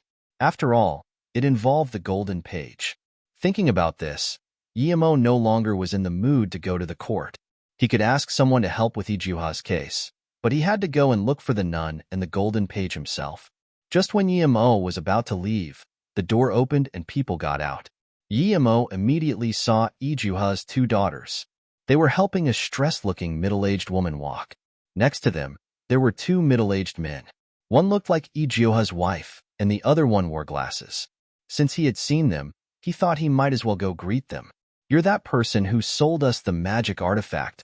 The older daughter saw Yemo and said in surprise and joy. Yemo smiled and said, "Hello, yes, I am. I'm also your father's friend, Yemo. I was passing by Jutang City, so I decided to come by and say hi." "My dad already passed away." The girl's eyes turned red. Yemo nodded. "I have already heard. Don't worry, I will take care of this." You'll take care of this? You sure talk a lot of trash, but I see little action. The man in glasses sneered. Emo sneered and studied this man. Even if he couldn't really deal with it, there was no need to use that tone. Yin Yin, he's dashed. The woman looked at Emo in confusion and asked her daughter, Mom, remember when Dad, Big Sister, and I went to Luo Tsang's magic artifact auction together? He's the person who sold us the necklace, the other girl said. Emo just realized that the woman was wearing a necklace and understood. Ijioha was a family man. Hello, Juha's dash. The woman couldn't continue speaking. Sister-in-law, what do you even know? It's the E family's fortune, but you want it to belong to the Lu family. I already promised that you and your 2 daughters will live without any worries, but you decided to take us to court. What's the result going to be? Do you think Juha didn't know his surname is E? A middle-aged man approached them with a judge and said, You're shameless, Yin Yin said in anger. The middle-aged man sneered, Respect your elders. If it weren't for Juha, I would have already kicked you 3 out of this city. How dare you try take away the fortune? Bastards. Sister, don't bother. The younger daughter pulled Yin Yin away. What? Was Juha's fortune taken away from you? Emo asked with a frown. It seemed the case was about to be closed. Ijua's wife sighed and didn't say anything. The middle-aged man behind her said, Although the results haven't been announced yet, they are decided. Xiao Dai and Yin Yin won't get any part of Juha's fortune. Juha said he left a will. Do you know about it? Emo asked strangely. He was angry. How could Juha's wife and daughters not get any part of his wealth? Uncle Junshan also died last week. The will he had is dash. Xiao Dai looked around. She didn't dare say it was fake. This sounds fishy. Emo shook his head. He would definitely not allow this to occur in Luoyu. Who are you? Anyway? You have no business here. Piss off? The middle-aged man's face sunk as he looked coldly at Yin Yin. Juha's wife stopped Emo and said, Since you're Juha's friend, we can talk on the way to my house. Disloyal woman. The man cursed. Emo was sick of him. He kicked him up in the air and threw him onto the concrete stairs. His head immediately started bleeding. Everyone was shocked. That young man dared to attack someone in front of the courthouse? Soon, people gathered around him. Great Judge Qin, Lu Lin got someone to brutally attack people at court. A man blamed as he went to help the middle-aged man Emo had kicked. Seeing this, Xiao Dai quickly walked to Emo and said, Brother Yi, leave quickly. If you get captured, you will go to jail for sure. The man you knocked out is my second uncle, Iju, and the judge is on his side. My dad's will is fake, yet they say it's real. Chapter 595. So violent. Chapter 595. So violent, what's going dash? Great Judge Chun walked outside and frowned as he looked at Iju. But he only got a half of the sentence and immediately stopped. He opened his mouth wide open in shock. Great Judge Qin, my brother was beaten at the door of the courthouse. If the perpetrator won't get dash, Ichihai also stopped talking, looking in confusion at Great Judge Chun. Great Judge Qin quickly walked up to Emo and bowed. Young Master Emo, I didn't expect you to come to Jutong City. It really dash, who are you? Emo looked at the man and asked. He had seen the guy before when he helped Shi Xiao at the Wudong restaurant. He was Wu Zhe's friend. He was probably an official in Beijing. The man quickly said carefully, Young Master Emo, I'm Wu Zhe's friend, Chun Huichong. I was moved to Jiutong City to be the citizen's great judge. I had the honor of eating with you at Wudong restaurant. Emo nodded. So, does that mean you're responsible for the Jioha Will case? Yes, I know this case. Another judge is responsible for it, Chen Huichong said carefully. He hadn't expected Jioha to have such a powerful ally. He knew that case for too well. He was indirectly helping them. Then, this means that you knew this case was dodgy and that Jioha's will has been switched, right? Emo's words shook everyone. Who dared to speak to a judge like that, especially in public? This dash, Chen Huizhang was sweating. He knew that if he replied, yes, then his career would be over. However, if he didn't reply, Emo wouldn't have mercy on him. If you don't reply within 3 seconds, you won't need to reply at all. Emo's voice sounded cold. Chen Huichang thought about the situation carefully. If he replied, He would lose his job at most, but it was still much better than losing his life. Yes, yes, the will is fake. In order to frame Lu Lin and her daughters, Ichihai plotted with other people to make a fake will. Bastard. You knew it was fake, and you still dared support them. Slapdash, Yemo slapped him. Chun Huichang spun on the spot before falling onto Iju. Everyone was dumbfounded. Who was that young Master Emo? He had dared slap a great judge in front of court. Even the great judge didn't dare to lie in front of Yemo and told the truth. Ichihai suddenly felt cold. He could tell that young Master Emo was no ordinary person. He must not let him stand on Lu Lin's side, so he would fix the situation before that young master could counterattack. With these thoughts in mind, Ichihai walked up to Yemo and took out a cigarette. Before he could say anything, he was kicked to the side by Yemo. So violent. Everyone was looking at the scene. What shocked people the most was that Chan Huichang crawled up, wiped the blood from his mouth and ran to Yemo, as though waiting to be hit again. Two policemen who were about to go capture Yemo immediately stopped on the spot. Young Master Emo, please tell me what to do. Chen Huizhang tried to make his tone sound calm. He cursed himself for not investigating Ijuha properly before doing this. Judge this case again and make sure to send the people who made the fake will rot in prison. I don't have time to stay in Jutong, but I will come back and check.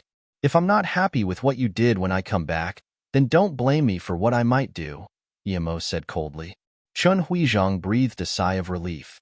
He quickly said, yes, I will judge this case fairly.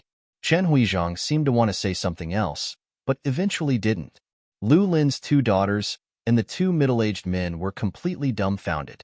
They had seen ferocious people before, but never someone as ferocious as Yemo Ijuha's wife reacted quickly. She knew this friend of her husband's was not ordinary at all. Her body shook with excitement. Ever since her husband had died, they had been simply toys about to be kicked out of the city. Lu Lin saw Chen Huizhang's hesitation, and after thinking about it, she soon understood why. Lu Lin approached Yemo and said, Juha's second sister-in-law's father is the secretary of Jiutong City. I think she didn't finish the sentence. Yemo immediately understood. Chen Huizhang was hesitant, because he wasn't sure if he could beat that secretary. After all, he had only been there for a short while, and Yemo said he was leaving. I'll find someone to help. Yemo took out his phone and decided to call Li Chunsheng. He didn't know many officials, but Li Chunsheng was in Hefeng City of Hedong Province, so he should be able to help here. Li Chunsheng had been doing very well lately. He had been getting promoted quite fast thanks to his own capabilities, but because he didn't have support, he had to share his political achievements with others. Once he met Yemo and received help from the Li family as well as taking care of big issues in Hefeng, he got promoted again in a short time.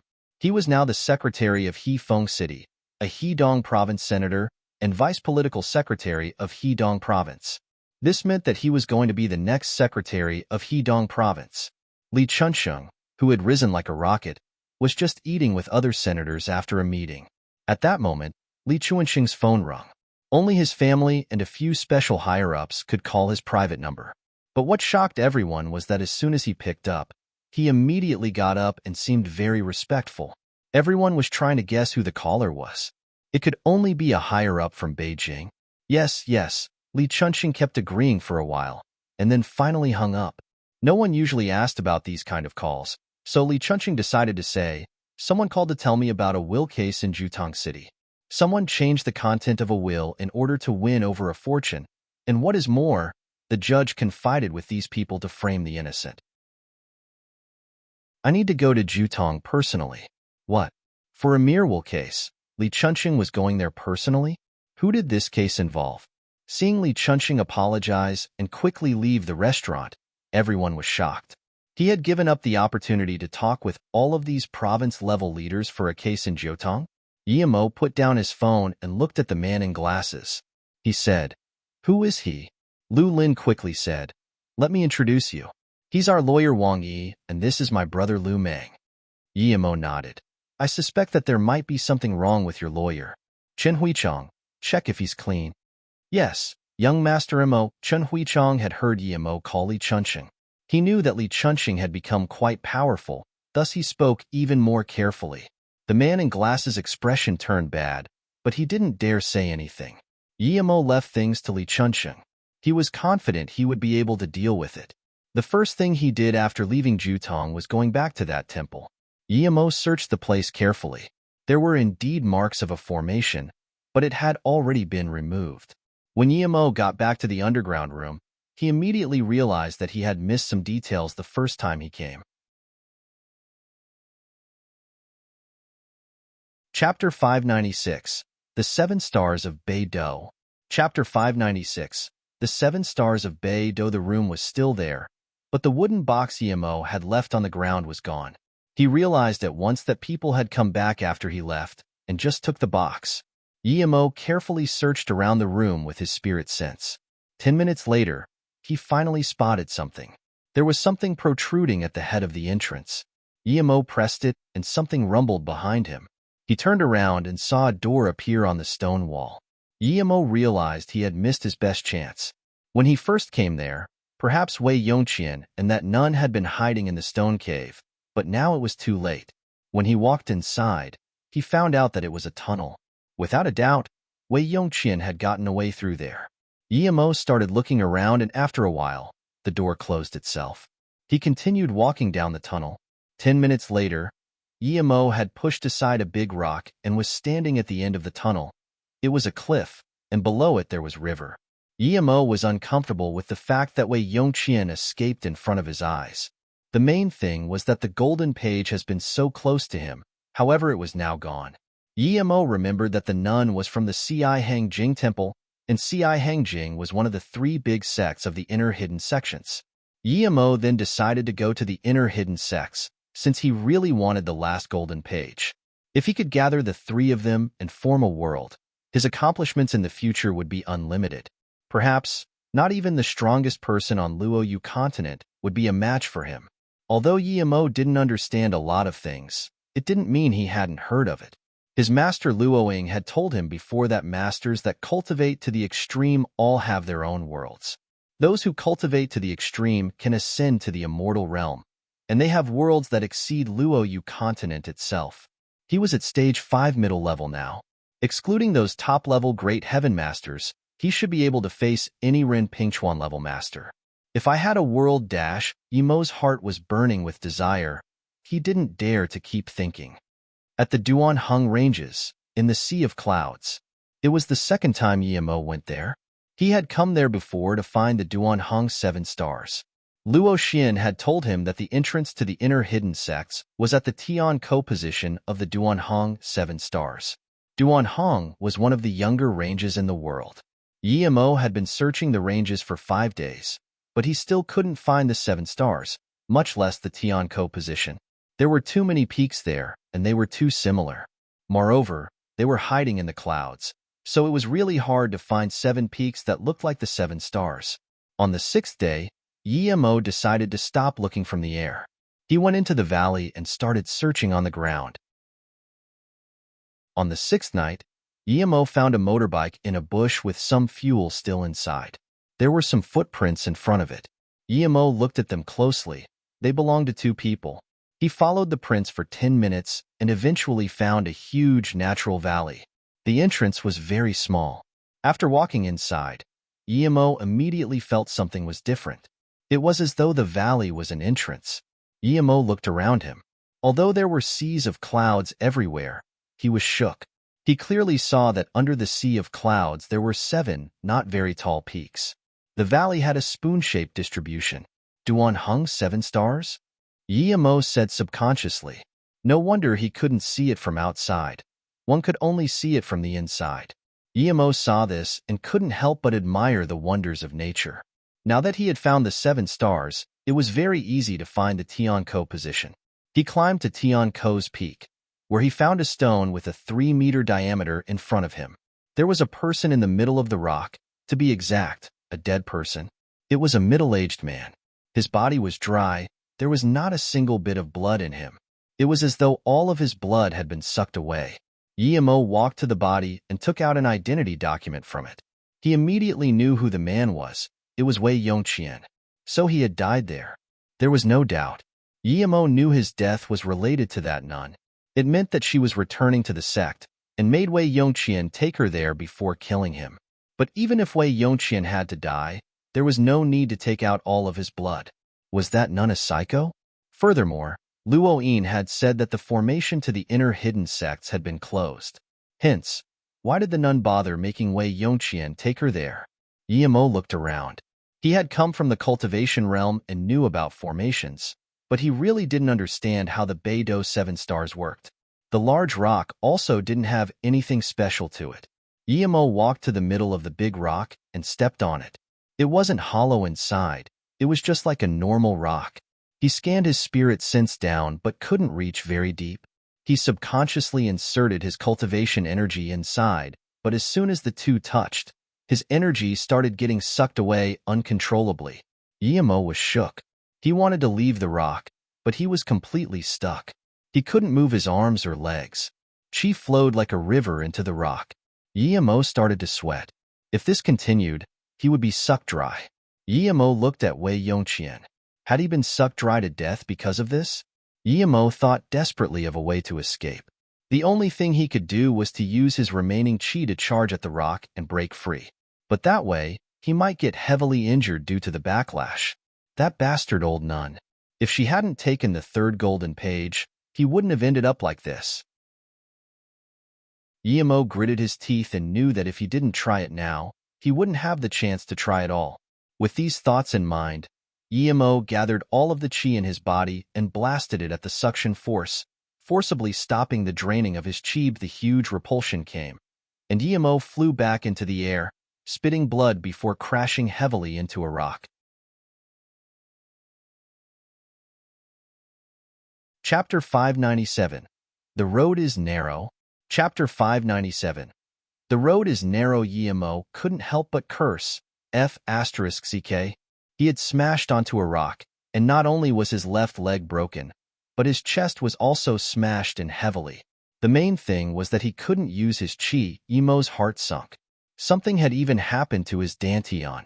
He had wanted to escape that huge suction force, but the first part of his body to face the repulsion force was his dantian. Luckily, he had quite a bit of Lotus Life pills on him, but as Yimo subconsciously wanted to take one out from his ring, he immediately felt cold sweat. He couldn't use his spirit sense. A broken leg was a small problem for Yimo, and the dantian damage was a major issue, but compared to his spirit sense, both were nothing at all. If he couldn't use his spirit sense, wouldn't that make him completely powerless? Realizing the state he was in, Yimo began to worry. He had seen a black bear before. What if some other beast comes? He would only be able to wait for death. Luckily, he was a cultivator and figured out reality at least somewhat on time.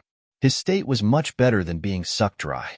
He looked at Wei Yongqian and suspected that he was sucked dry because he inserted his inner qi inside.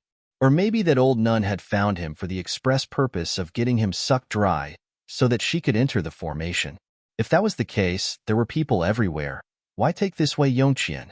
Yimo suddenly thought of something. The old nun was heavily injured. Did she not know about the danger of this rock before and try to manipulate it with her inner qi, in the end getting injured like him? And then maybe as she wanted another way to enter the formation, she let Wei Yongqian feed it? If that was the case, then it still wouldn't explain why she had to take precisely Wei Yongqian. Yimo thought about another point. He was stage 5 middle level already, and that nun was only half-step great heaven. So how come he was injured so heavily yet that old nun could still go all the way to Mount Xian? Did she have a better way of escaping than him? There was one more possibility, which was that the nun wasn't injured there, but that she was injured by someone else. But Yimo didn't really think much of that theory. There was really no one who could injure that nun except for Ren Pingchuan, but he was already dead. Yimo rested for a while and recovered some strength but still couldn't use his qi. He struggled up and found a stick to use as a walking stick. He slowly moved on top of the big rock and looked at it carefully. However, he couldn't find anything special about it. Yimo sighed. Even when he had his spirit sense, he hadn't managed to see anything. Yimo walked to Wei Yongqian and searched his body, finding a few $100. But he didn't find a phone. Yimo thought that if he could find a phone, he could call Ning Qingxue or Tang Beiwei. If they knew he was here, they could come and open his ring as they both had spirit sense. For the first time, Yimo felt tragic. Even back when he fought Rinpingchuan, it wasn't as bad as today.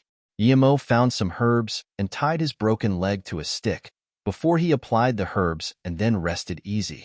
Before he managed to take out the things in his ring, he could at least try to go back to Ninghai as long as he recovered the strength of a normal human. But as Yemo walked to the entrance of the valley and was prepared to go out, his face looked extremely bad. He noticed an old nun in blue clothes carry a small bag as she walked in, and the nun also noticed Yemo.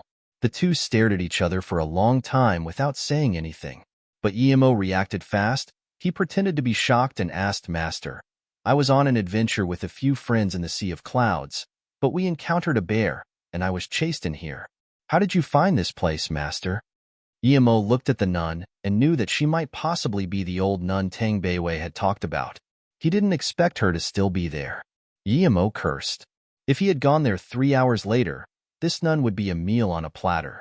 Yet now, he was her meal. The nun also reacted and breathed a sigh of relief.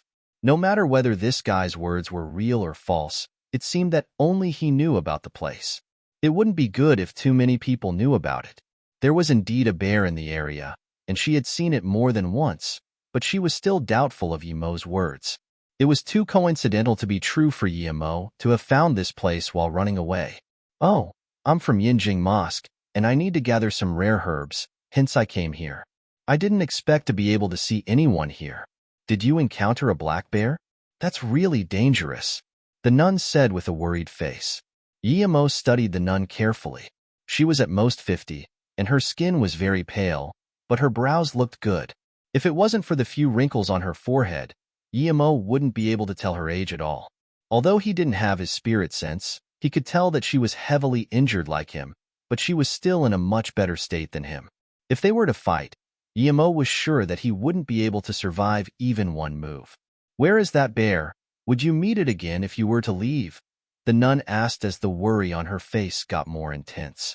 Yemo said with a bad face, "I don't want to risk it and go out now, but at the same time, I see that this place is also very eerie.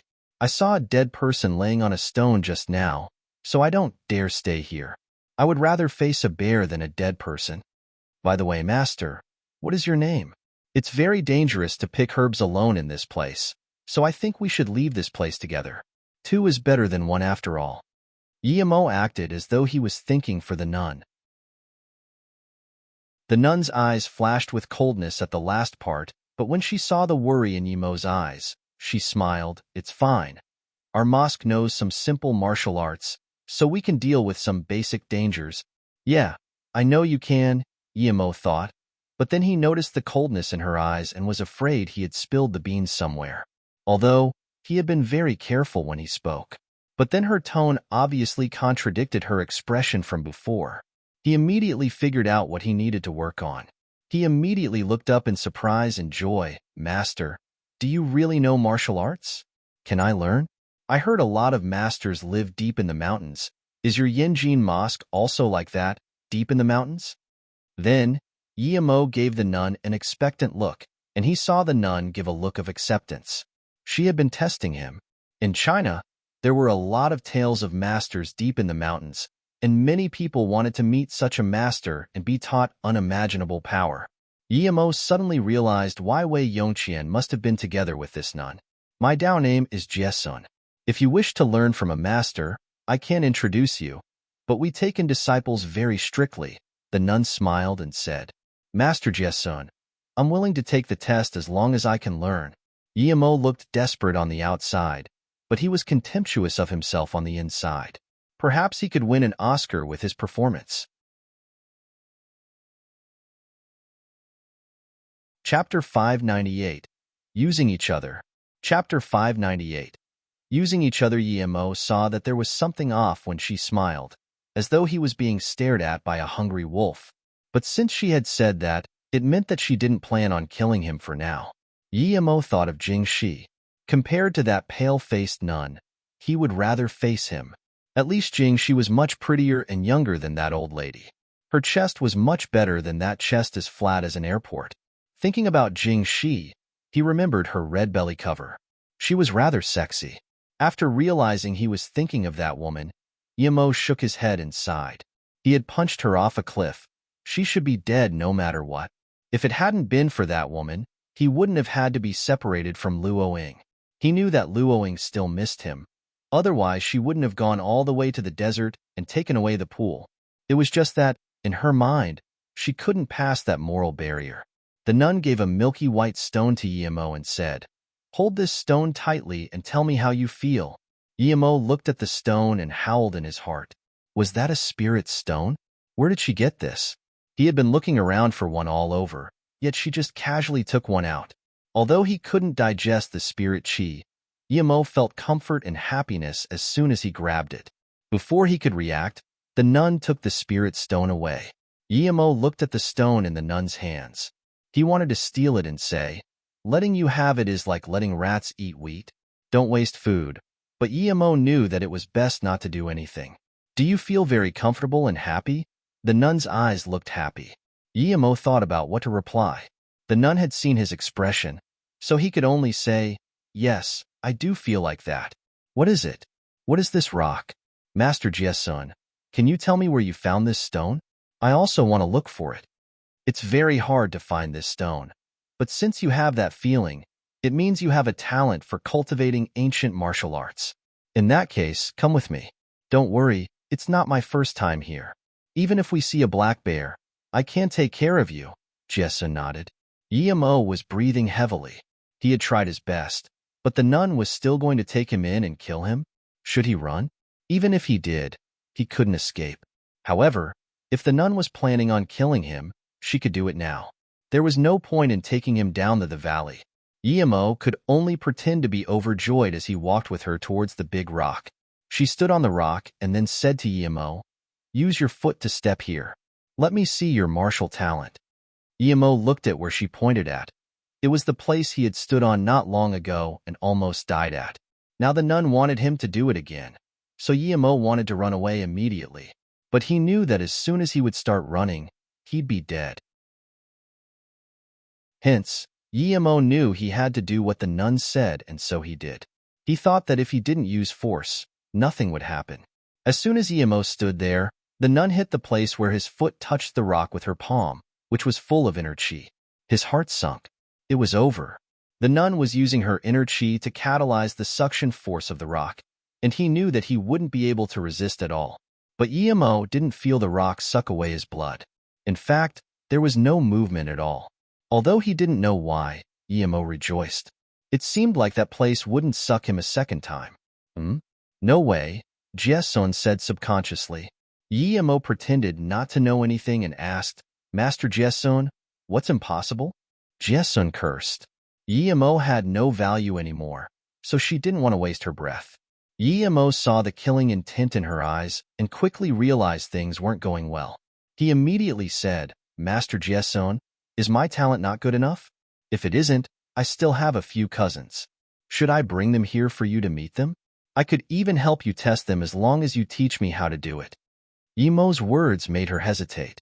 She looked at Yemo and said, "We don't take in disciples that easily. They must be tested many times. But you can try if you want." Yemo quickly said, "I have a few cousins who all want to learn from a master, but they've never had the luck to meet someone like you. It's my fortune to be able to meet a master. If my talent isn't sufficient, I can just learn a few moves from them. I can help you test the rest of the people in town. There's bound to be someone who is truly talented." The nun actually nodded. "Okay, in that case, I'll go with you. It's not that your talent isn't enough, but it's not great either. I'm scared that the mosque will be too strict, and I don't want to give you false hopes. By the way, what is your name? Where do you live?" Yemo was now sure what it had all been about. The woman had no good intentions. Her spirit stone could test a certain trait, and she would take those who had it along to have the formation suck their blood. That might be the secret to activating this formation, but he still didn't understand it. Yemo looked at Wei Yongqian. He had been the last target, but his blood hadn't been enough, so Jiesun went looking for more people. Was she using the stone to sense and track down people with spirit roots? Yemo shivered at this thought. Qingxue and Beiwei all had spirit roots. They must not meet this monster. But he also had a spirit root. Why wasn't he hurt then? He was the first time, but not the second. This didn't make sense. He didn't have time to keep thinking. because he had to reply to the nun's words quickly. He didn't know the names of the villages nearby. If the nun saw through that, he would die immediately. He could only say, "I'm quite ashamed. I'm from Huiyin Town, and I've never heard of Yinjing Mosque." Yimo was worried about the old nun asking him to lead the way. What would he do then?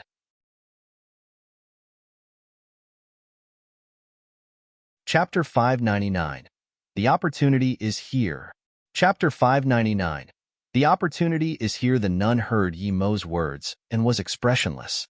She took out a black pill and gave it to Yimo. "It'll help with your wound. Take it." Yimo took this pill, but his expression immediately turned angry. He could tell the black pill wasn't going to cure anything. Because it was poorly made, Yimo could smell the Bingshi grass scent. It's pungent and highly poisonous.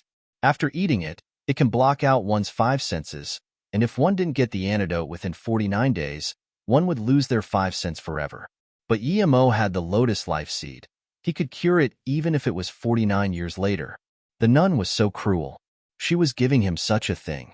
Did she not want him to help? "Master Jesun, I only have some mild injuries.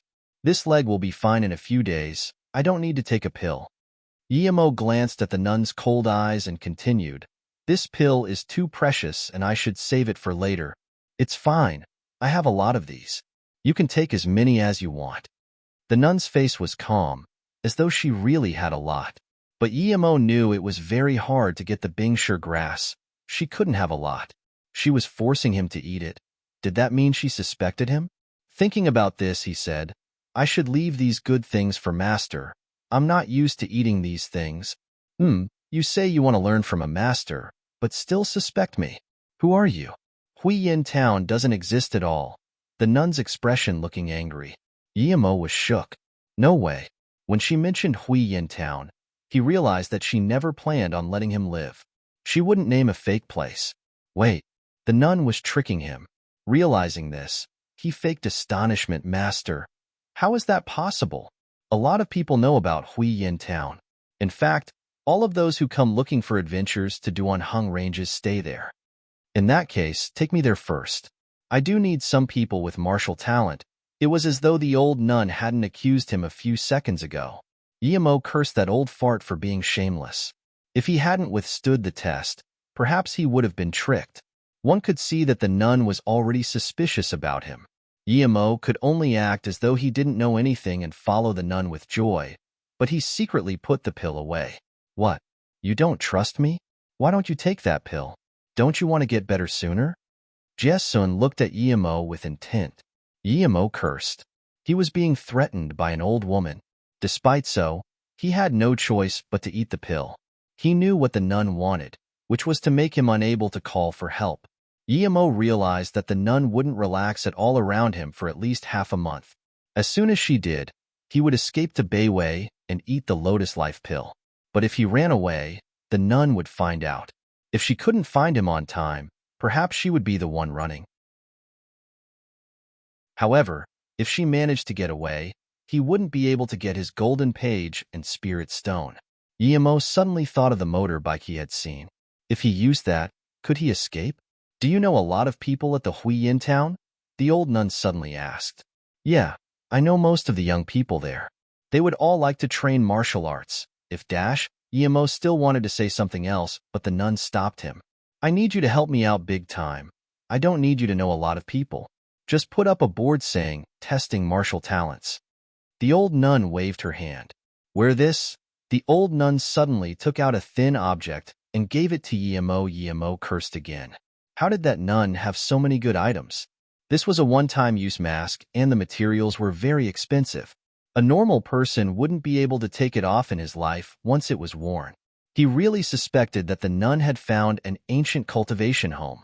If he recovered his power, he wouldn't have to worry about the mask. Once you put it on, don't try to take off at any random moment. You can only take it off when I help you. Her tone was calm, but Yimo could feel the killing intent. He sighed, but he could only agree and put the mask on. The nun nodded satisfyingly when she saw Yimo wasn't resisting at all. He felt a light breeze blowing with a faint smell of blood. He immediately knew that it was the black bear. It actually came to them. Yemo knew that this was his chance. Master Jessun, let me see that stone again.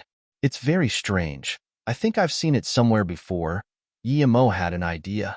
For some reason, the nun actually gave it to Yemo. You can have a look. When you use the stone to test them, I will be looking on the side. If they meet the requirements, I will tell you. If I don't say anything, it means they didn't pass. Yemo quickly thanked her and grabbed the spirit stone excited. The stone was much bigger than the ones he had gotten in the Nei Snow Mountains. Yemo fell a few steps behind, and then they heard a roar. A huge black bear saw the nun and him and charged at them. Yemo rejoiced. The bear had come just at the right time. He turned around and ran without thinking. Master Jessun, I was chased here by this bear. It came again. I will retreat. Don't worry about me. Yemo jumped onto a branch and ran rapidly. Jessun tried to grab the spirit stone and throw him to the bear, but she missed. The reason she had kept Yemo was indeed for him to get more people, but it was mainly to find out why Yemo could feel the stone but not be sucked by the formation. However, when she had to face the threat of the bear, she cast Yemo's life aside. Although she could get rid of the bear, if she did, she would have to use a lot of chi and the young man might escape. Moreover, the stone was in his hands now, but Yemo was already more than 10 meters away.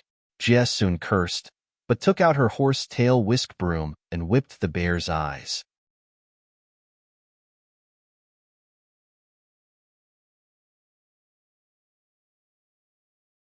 Chapter 600.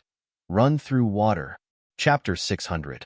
Run through water. The nun pulled out a dagger and used it to stab at the bear. A deep gash immediately appeared on the dumb bear's hide, and it ran away whimpering.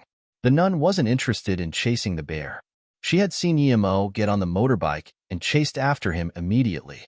Although she was fast, Yemo had already started the motorbike and left earlier than her.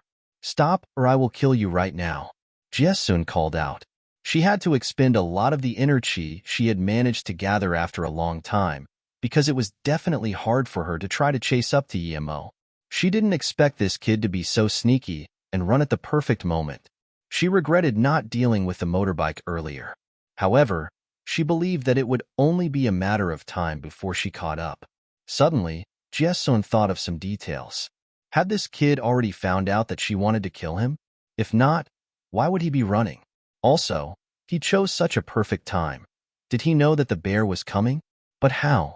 Strangely, he had also taken her chi stone away. If he knew everything beforehand and this was all part of his calculations, then he was too scary. She had to kill someone that scary, or she would suffer greatly one day. Was he a hidden sect cultivator? Considering everything, it did make sense. He had probably also gotten hurt due to that formation, just like her. Upon realizing it, she hated herself for not figuring things out earlier. The kid might perhaps have even come there for the Inai Luo Sutra. If it wasn't that she had to go back to look for Luo Xin, perhaps she wouldn't even go back to the inner hidden sections. Luo Xin had been the first to have the sutra, so she must have been involved in the other pages going missing. Luo Xin, that horny little bitch, always looked like she didn't understand anything. Yet as soon as she arrived in the outside world, she was tricked. If she didn't keep the 2 pages for herself, then she probably gave them away.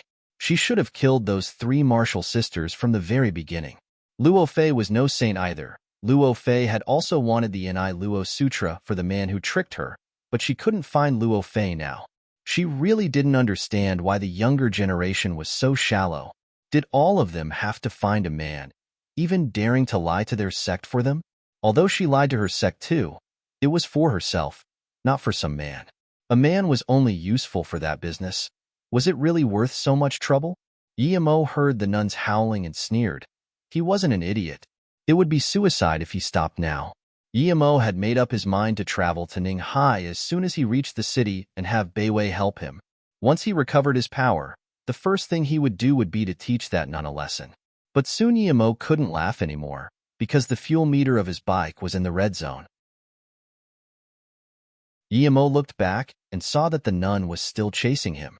Although he was worried, he couldn't do anything. Seeing the woman get closer and closer, Yemo knew he would be dead meat if he didn't think of another way. How would he stall for time with this nun? You have the 2 remaining golden pages, right? And it was also you who went to the underground room, right? If you stop now and give it all to me, I can promise I will let you live. However, if you keep running, I will catch up. And the first thing I'll do when I go back will be to kill Luo Xian." Her words almost made Yimo fall off his bike. He didn't think this woman would be so smart. She had guessed everything, but he had no intention of stalling time with her anymore. Since she had found out all that, if he fell in her hands, he would be dead for sure. The fuel was about to run out, so at a turn, Yimo hit the throttle all the way and used the momentum to charge down a cliff. Yimo knew the nun would catch up soon, so he resisted the pain and crawled down the cliff. He wanted to hide somewhere she couldn't see him and make her think he fell off the cliff. But the pain from his leg, combined with his lack of qi, made him unable to stop himself, and he really started falling down. Yimo's heart sunk. In Shinongjia, Qingxue had been there to save him, but now he fell below the Duanheng ranges. No one would know about it. Perhaps he was even falling to his death. Splash! Yimo found himself in a pond after falling through branches upon branches. Yimo might not have fallen to his death thanks to things cushioning his fall, but he was covered in wounds. As the cold water cleared his head, Yimo realized that it was only more dangerous in the pond, because that nun would get there very quickly. Looking at the flowing water, Yimo allowed himself to get dragged along by the current. If he was washed away by the water, he might at least still have a chance to live, but if he fell in the nun's hands, he wouldn't have any chance at all. Luckily, she was heavily injured, and it would take her some time to go after him. By that time, he would be washed away by the water. The water kept brushing against Yimo's body as Yimo twirled forward. He kept crashing into rocks in the river, and not a single spot of good skin remained on him. Yimo tried to avoid hurting his eyes and focused himself the best he could. He didn't dare relax at all or let himself fall unconscious, as that would mean certain death. Luckily, his will was very strong, and he managed to stay conscious.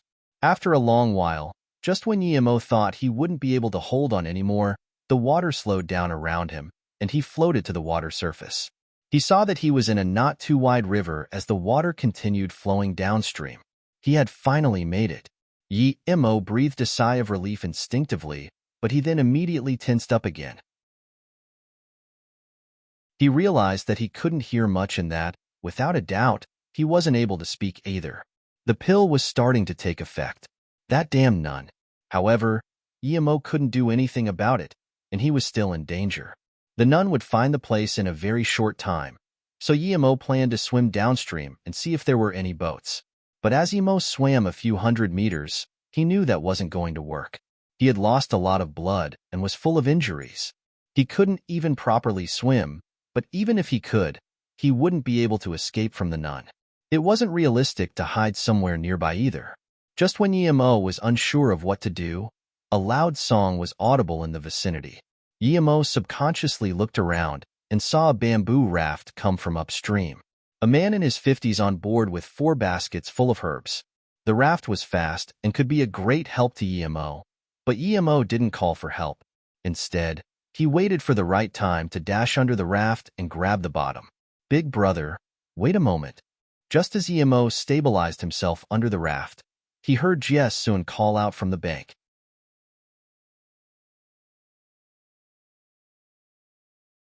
Chapter 601.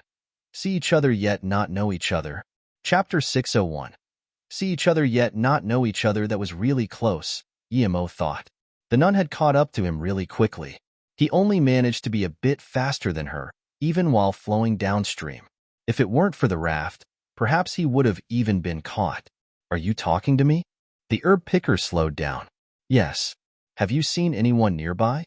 Jeshua asked. "No, I've been around the area collecting herbs, but I didn't see anyone. Do you need my help?" This herb picker was very kind-hearted.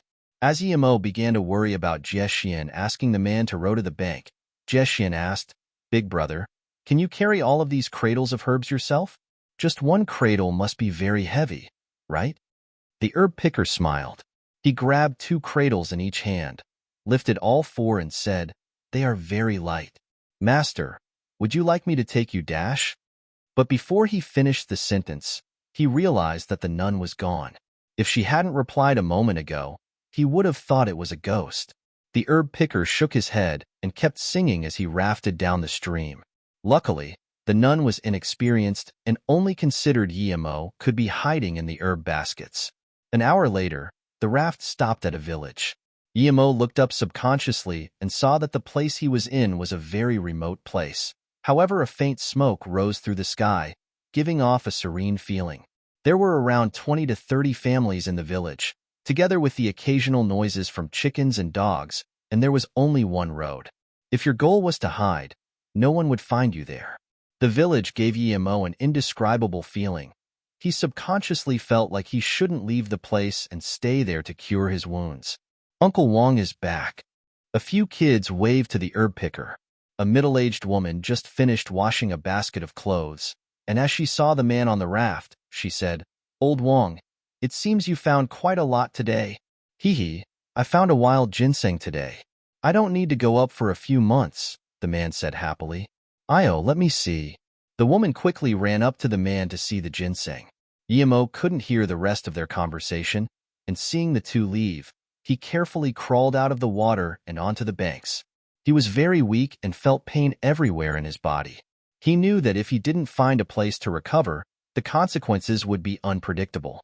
After using all of his power, he struggled to one corner of the village and noticed a house 200 meters away. This house was built on higher ground and seemed a little distant from the rest of the houses in the village. Yemo thought for a bit and decided to go to that solitary house. He didn't dare let anyone see him. Who knew if the nun wouldn't stumble upon the village as well? Yemo saw from the door that there were no people inside and carefully creeped in. He wanted to find some food and get a change of clothes.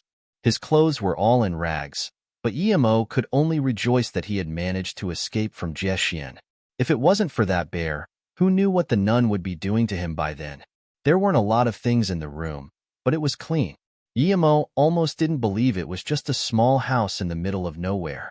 It was so clean. The thought crossed his mind for only a brief moment as he needed to find food. There was a table and simple chair outside, but no food.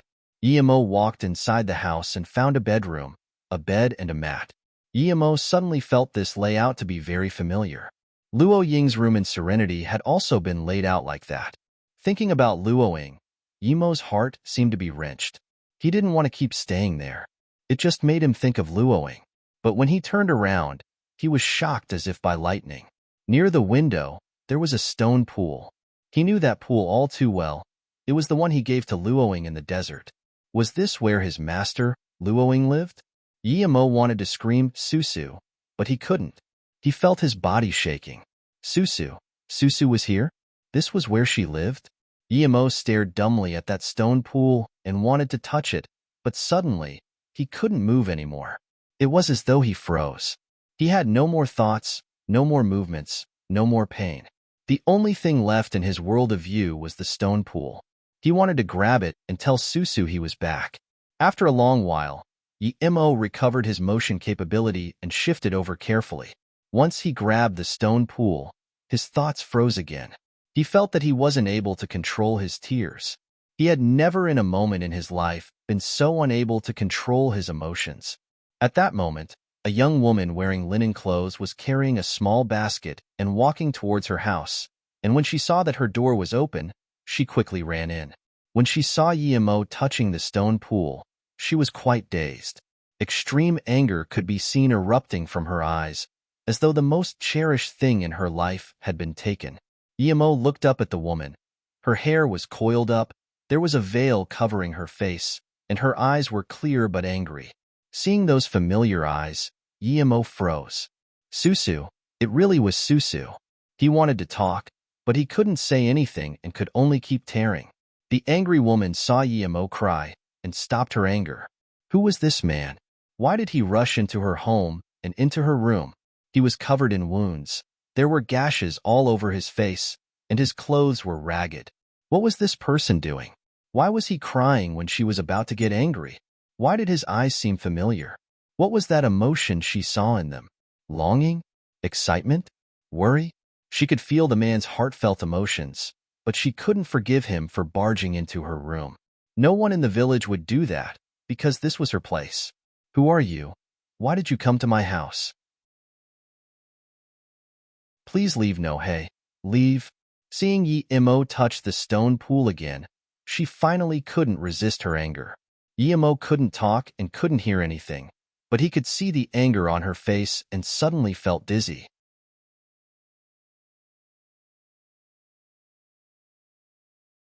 Chapter 602. Second Sneaky Attack. Chapter 602.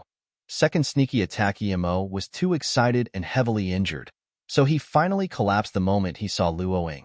The woman, who had been getting quite angry, saw him faint and quickly ran to check his injuries. She immediately realized it was because of her. Although she didn't know who the man was, she did feel like they'd met before. The man had been touching that stone pool. Only she and Imo knew the meaning of it. Was this man Imo? The woman was dazed. As she remembered the look in his eyes, it really was somehow similar to Imo. Was he actually Imo? She unveiled her mask to reveal an out-of-this-world face. It was the very Luoying Imo had been looking for such a long time. She carefully studied the man on the ground. At least in his current unconscious state, he didn't really look familiar. She felt his face and didn't notice any marks of appearance-changing tricks, so perhaps she was thinking of Imo too much and was mistaken? Although she was disappointed, she still carried Imo out and took out some herbs to put on Imo's wounds. Then she made a soup and fed Imo. His body was strong, so he should be fine. Although his dantian was damaged and he was heavily wounded, his strong physique due to years of cultivation still showed its properties. It might have been just some normal herbs, but Imo's body did still digest most of it. He opened his eyes and found himself still in that room, but his wounds were much better. Luoying had saved him. Huh. Right, Luoying. Had she recognized him in the end? Imo was shocked and immediately got up to see whether Luoying was there. He had finally found Luoying. He didn't want to lose her again. As Imo looked up, he saw Luoying being busy outside as she was making a small hut. There was a cauldron nearby with herbs inside. Imo smiled bitterly. It would seem that Luoying wanted to move him to the other room once he woke up. He was Imo. He had to tell her somehow. Although he couldn't speak or hear, he could write. Imo crawled up. Other than feeling a little hungry, he was much better than yesterday. Even if he couldn't recover his dantian and spirit sense without special means, he could still recover to a normal person's level. Imo stood at the door and looked dazedly at Luoying's back. Imo didn't dare believe it was real. Watching her slim figure hustling around was a pleasant scene. He didn't dare to interrupt its serenity. He was afraid if he did, it would all vanish into thin air, and he would have nothing again. Suddenly, Imo shivered. He saw an extremely cruel pair of eyes staring at him. It was Jiexian. She was stared at him like a ghost. He immediately felt cold sweat doing his neck. He regretted coming here. He had brought a disaster to Luoying.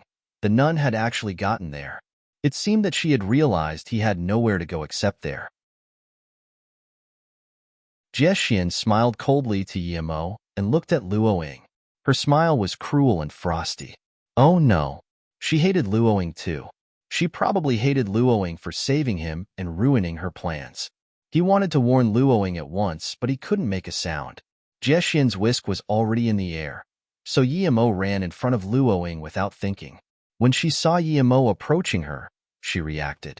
She was at yellow level after all, and subconsciously took a step back. He didn't manage to cover her. Yet at this moment, the whisk landed on Imo's back. However, Imo wasn't a bear. He couldn't block it. Splurge, Imo spat more blood. The strike had almost shifted his organs, which made his injuries even worse. When she saw him lying on the ground and the nun behind him, Luoying understood that the nun had been trying to attack her, and the man she saved used his body to block it. Who are you? Why are you attacking us? Luoying's voice was loud. She was really angry. She came from Serenity. Not even the worst person in the sect would attack a stranger for no reason. Furthermore, she didn't even know that nun. You shouldn't have tried to save him. You will have to die too. Jiexian's tone was bland, as though it was very reasonable. But instead, Jiexian didn't attack Luoying. She walked to Imo, wanting to search his body. Seeing this, Luoyu took out a yellow rope and attacked the nun. You've also learnt ancient martial arts. The nun dodged. Please, leave now. I won't let you touch him. Luoying detested the nun. Then I'll have to deal with you first. To find a woman as pretty as you in a place like is unusual. Then, she attacked again. She didn't even have 1% of her full power, but she thought that although Luoying was cultivating ancient martial arts, she was barely at yellow level.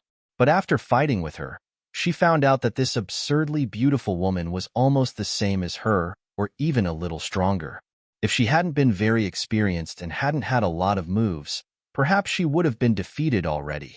Luoying rarely fought with people, so she was constantly retreating, but as time went by, she became more fluent in her moves and went from a position of disadvantage to an equal one, and finally to having the upper hand. Jie Xin knew that her inner chi wasn't enough for her to beat her. She really didn't understand why there would that kind of woman be in this distant place. You don't even know him? Why are you helping him? If you let me take him away, I can give you an earth-level cultivation method and a black rising pill. Jie Xin knew she couldn't beat Luoying and decided to use an alternative method. She would take away Yimo first, and after the nun completely recovered, come back and kill the woman. Luoying didn't say anything and just kept attacking. She didn't know it was Yimo lying on the ground. If she had, she would have tried to kill Jie Xin with all her might, even if she offered her the immortal rising pill. Seeing Luoying ignore her, Jie Xin got also angry and said, "What do you want? Is it worth it for someone you don't know? Let me tell you, that person took my poison. He only has 49 days to live. If you let me take him, he could still survive. However, if he stays here, he will die for sure." Hearing this, Luoying slowed down her attack, and Yimo happened to open up his eyes at this moment. His body was burning with pain, but he couldn't ease it either. Yimo knew that it wasn't going to end well when he saw Luoying slowing down her attack. Jie Xin lowered her whisk and Luoying also put away her rope, but Yimo was worried. He knew how evil this nun was. She had a dagger. She had withdrawn the whisk not to make peace, but to sneakily attack Luoying. Luoying had no fighting experience, so she knew nothing about this. No matter whether Jie Xin was going to attack Luoying, in his desperation and worry, he actually stood up again and ran to Luoying. No one was allowed to harm her. The same thing happened again, but this time, Jie Xin was sneakily attacking Luoying. However, Yimo was again 1 second faster than Jie Xin.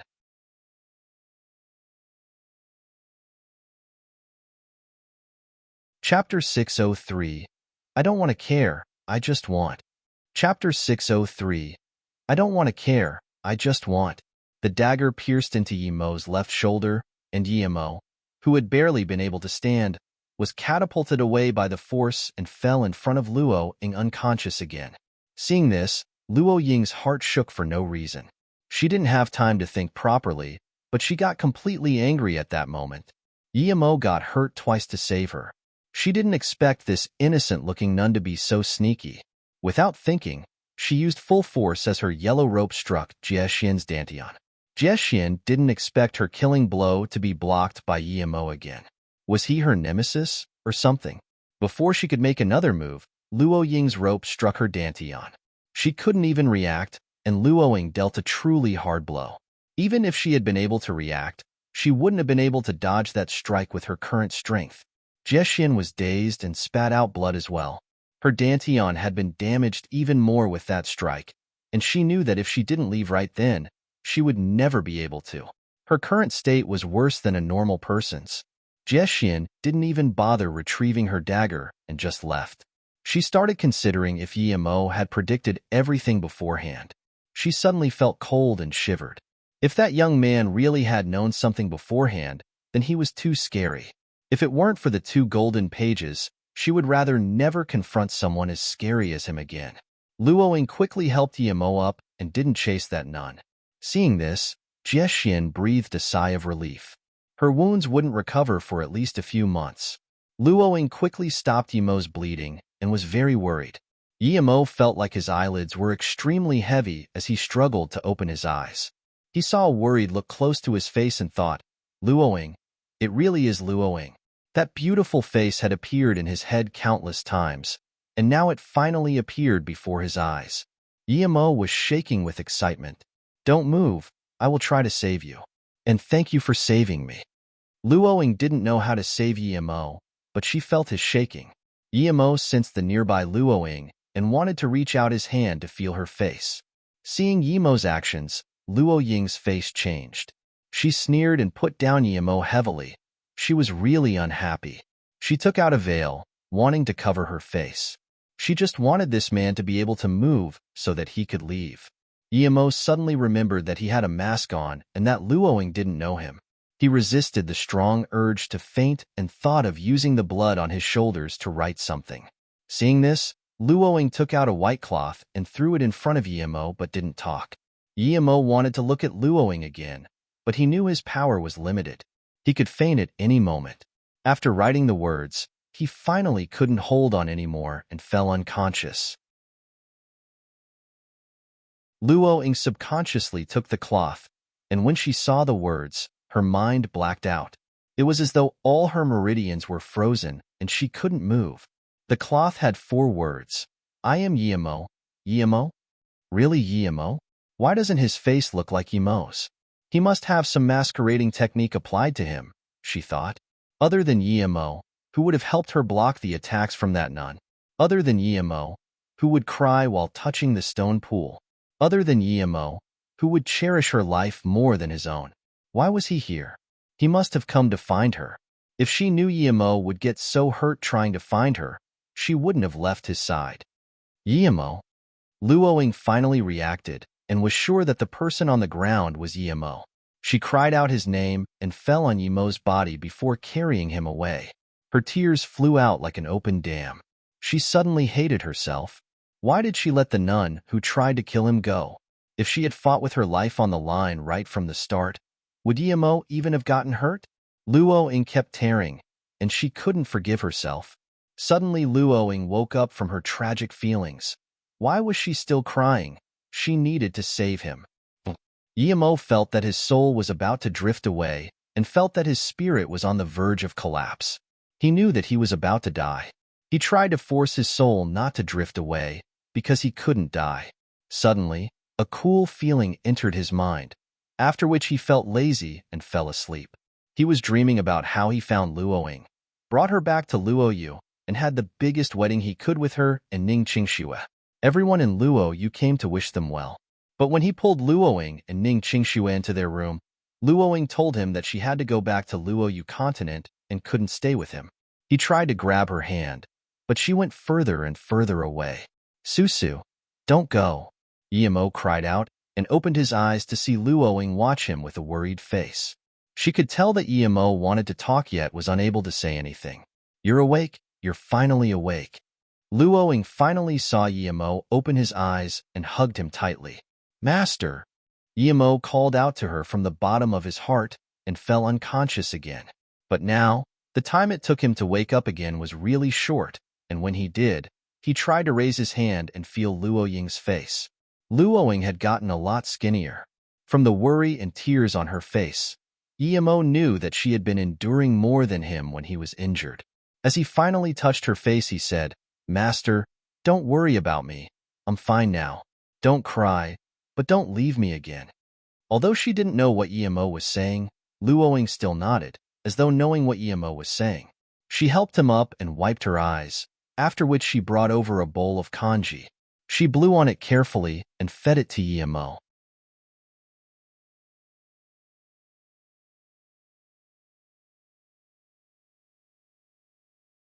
Chapter 604.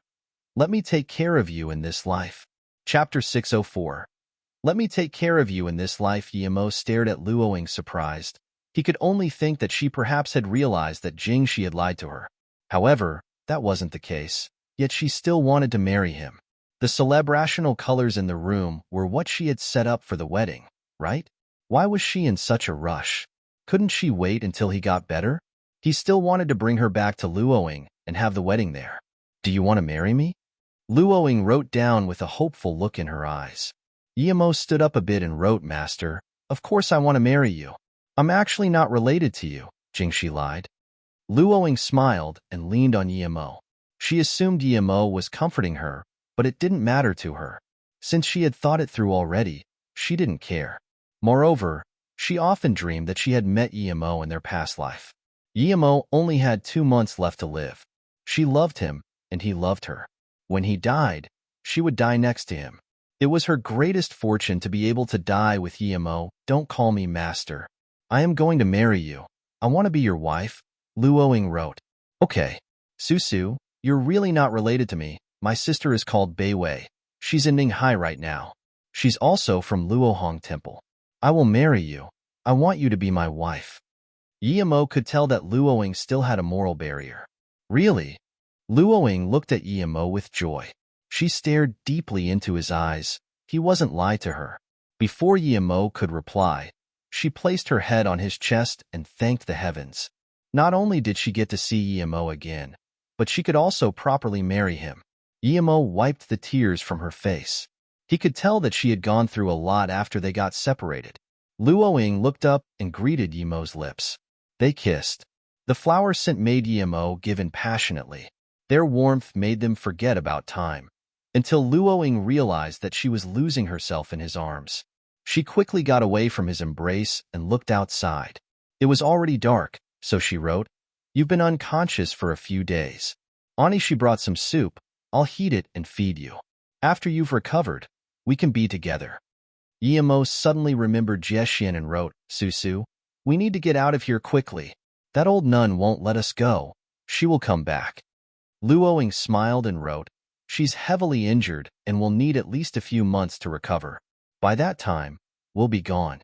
After reading this, he calmed down and wrote, "Susu, in a few months I'll take you somewhere else to get married."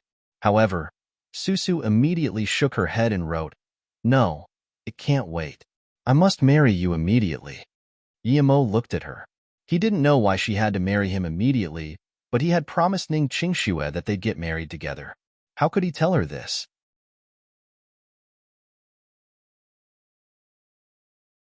Li Chuanxing's phone calls and actions were all being monitored.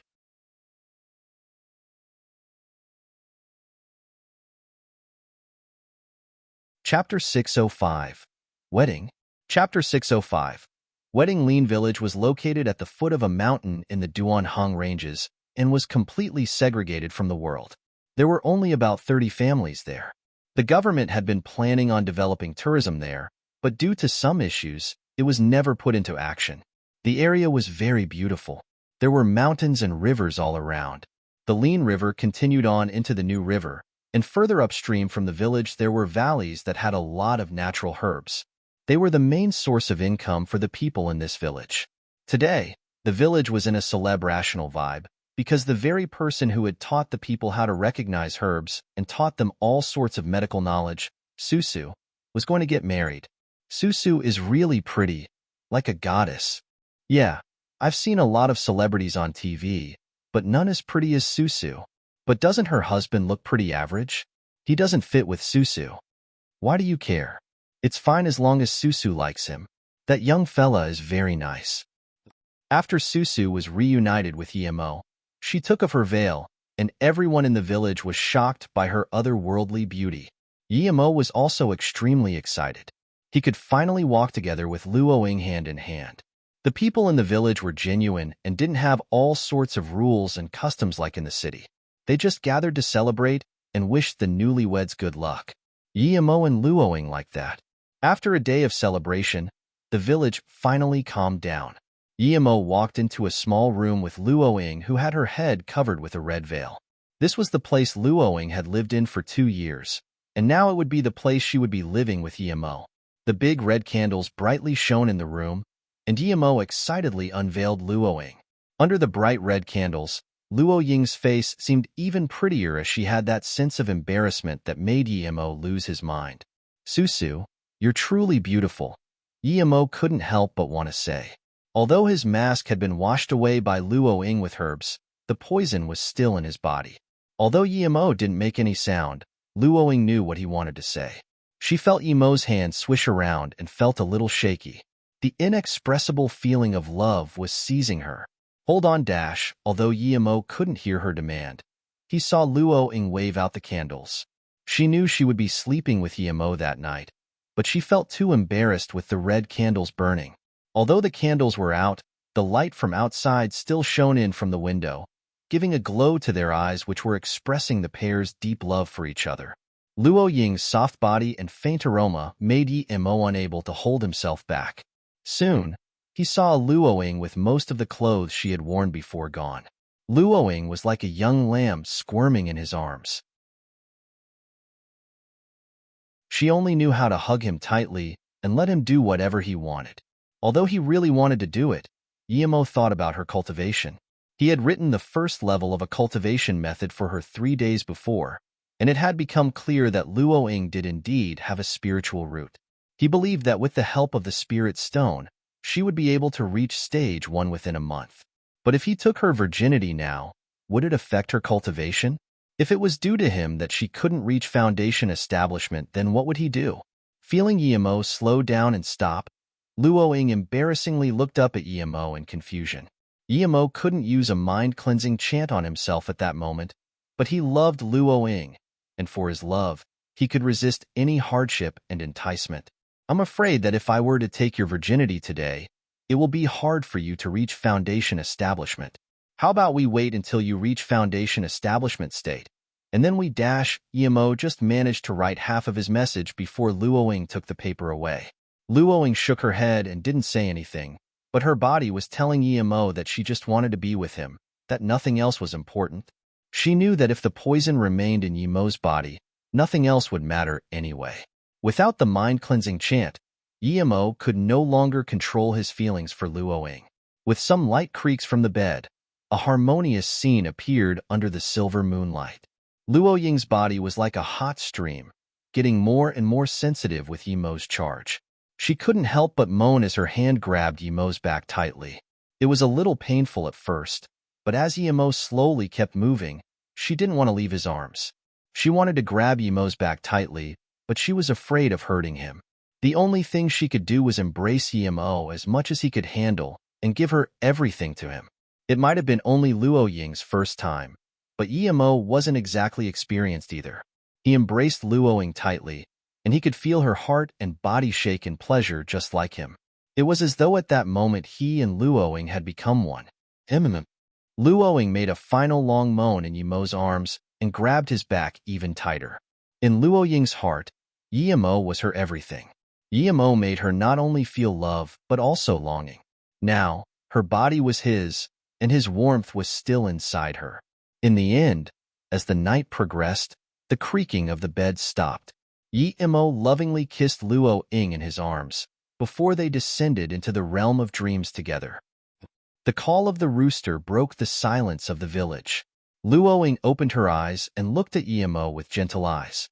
She should have married him earlier, although it was a little late, but at least she still did it. She carefully touched Yi Mo's face and suddenly thought, how could 30 days of being together ever be enough?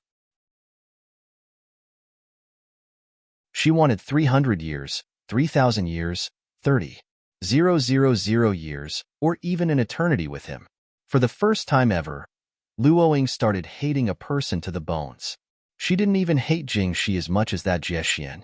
If it weren't for her, she would get to live with Yi Mo forever and give birth to his children. No, she had to find a cure, help her husband cure the poison and live with him forever. The first thing Yi Mo saw when he woke up was Luo Ying busying about. Even though she was a yellow-level middle-stage ancient martial artist, she still walked a little uneasily after her first night. Yi Mo got up and felt warm at heart. He just watched Luo Ying silently. No matter what had happened before, she was his wife now. He needed to love and protect her.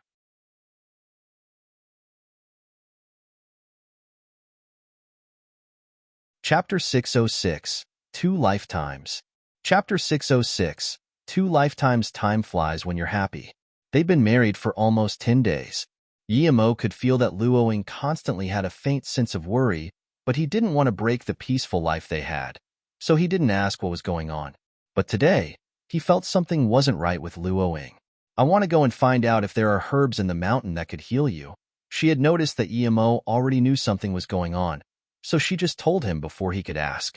Do you want to find Jiexian, the nun? You think she has the cure? Yi Mo asked. At this point, they didn't even need to write. They only needed to look at each other's lips to know what they were saying. Sometimes, even a glance or action could let them understand each other. Luo Ying was dazed. She had understood Yimo's glance. It was as though he knew what she was thinking, but didn't agree. But you're poisoned. Okay. I won't go. I'll stay with you, Luo Ying said, and then walked to him so she could brush his hair. She knew that Yimo didn't want her to go. She wanted to say that they only had little more than 10 days left, yet she felt this was far from enough. She wanted to be with Yimo forever. Yimo embraced her and said, "Dummy, my poison isn't fatal. I just can't speak or hear. Once you reach stage 1, you can cure me." "What? It's not lethal?" Luo Ying was dazed. Suddenly fortune was on her side. She even suspected she had read Yimo's lips incorrectly, so she asked again. "I said that if you reach stage 1, you can cure me?" Yimo felt her excitement and caringly wiped her tears as he repeated his words. Luo Ying hugged him tightly with joy. After a while, she looked up and said excitedly, "I'm already at stage 1. She wanted Yimo to tell her how she could cure him, but she didn't know how to express it. Yimo was shook. He hadn't expected Luo Ying to be able to reach stage 1 in less than half a month. Although it was also due to the spirit stone, one could see that she was indeed quite skilled. Yimo quickly took out a pen and a piece of paper. He wrote down how to release spirit sense and take things out from the storage ring. When Yimo held the bottle of Lotus Life pill, he was actually very calm. For the first time, he felt that everything else was unimportant next to Luo Ying. The paradise he had lived in for the past 10 days made him almost forget there was poison left in his body. With her help, Yimo put a pill in his mouth. This pill melted immediately and turned into a spring nourishing his organs and dantian. The damaged dantian repaired rapidly. Luo Ying watched Yimo sit down with his legs crossed and recover, but the weight made her anxious. She didn't dare leave him alone and didn't even mind the water boiling outside. She felt her heart beating rapidly. If he recovered, she could stay with him forever. The Binshur grass poison wasn't directly affected by the Lotus Life pill. It was just pushed out of his body by his own qi. His external injuries had already been healed under Luo Ying's care, and now his internal injuries were gone too. Qi gradually started to gather, and Yimo could clearly feel his power rising until it recovered to its original state. Luo Ying saw some kind of white mist rise from the top of Yimo's head with black qi in it. She realized that Yimo must have pushed outside the poison. Then, her heart felt like it was going to burst out of joy. She thanked the heavens for letting Yimo be all right. A day passed quickly, and when Yimo opened his eyes again, it was already dark. Luo Ying sat in front of him, staring without blinking. He could tell that she had been staring at him the entire day, worried about him. "Susu, sorry to make you worry." Yimo got up and gently cuddled her. She couldn't hold it anymore and cried out in his arms. The torture was finally over. She could hear Yimo's voice now. That meant he was well. "I thank the heavens that you're all right," Luo Ying said piously. Yimo kissed her. "I should be thanking you. It's you." Luo Ying placed her finger on his lips and stopped him. She pointed at the crescent moon. "We got married on a full moon. I really liked it, but today I like it even more. Then, I'll take you up to see the moon, okay? Wow, we're really in the sky." Luo Ying reacted. It felt really familiar, but it was also unimaginable at the same time. We're in the sky right now. Susu, in my dreams from a past life, you were my master and you took me flying in the sky like this. In this life, I will take you to fly. In a previous life, you taught me everything to take care of myself. In this life, let me take care of you and give you everything," Yimo said. His words got deeply etched into Luo Ying's heart. She murmured, "Past life, this life. Was there really a past life? I keep dreaming about flying in the sky too. Is that real?" She caressed Yimo's face, fearing that it was all a dream, but he was concrete and real. The village below was peaceful while she and Yimo welded into the dark sky. Whispering in her ear, Yimo told her everything about cultivation and what happened after she left. When they returned to the room again, Yimo had a sense of familiarity. It was as though she really had taught Yimo cultivation in his past life. She had taught him how to concoct pills, medicine, and language. Susu, what did you go after leaving Serenity? When I went to the desert, I found that you had already taken the stone pool away. Yemo kept asking all sorts of questions. Luoing touched his hair and said, when did you start liking me? Was it due to the memories of your past life from your dreams? Do you like the me from my previous life, or this life? Yemo looked at her bright eyes and said slowly, perhaps it wasn't a dream, perhaps it was real. The time you were my master, I respected and loved you, but I didn't dare desecrate you. When I realized that was love, it was already too late. It wasn't until that day in the desert that I got to see you again, when you saved me. When I was about to die, you woke me up with your blood in, same. When you carried me to escape from the bugs in the desert and took me to hide in the caves, I knew I couldn't forget about you because I also had my blood in your body. When you gave me that well of water, I knew I had fallen in love with you. When you chased me to Serenity and walked the Sword Mountain for me, I knew I couldn't be without you. I went everywhere afterwards, yet not knowing where I should go. I wanted to secretly visit you, but I was afraid I wouldn't be able to leave after seeing you. One day, Anishi brought me here and I settled. I stayed at the highest place in the village with the hope of seeing you one day. I would stand here every day for an hour, looking for you. Sometime after that, I couldn't resist my longing for you. So I went to the desert and took back the stone pool you gave me.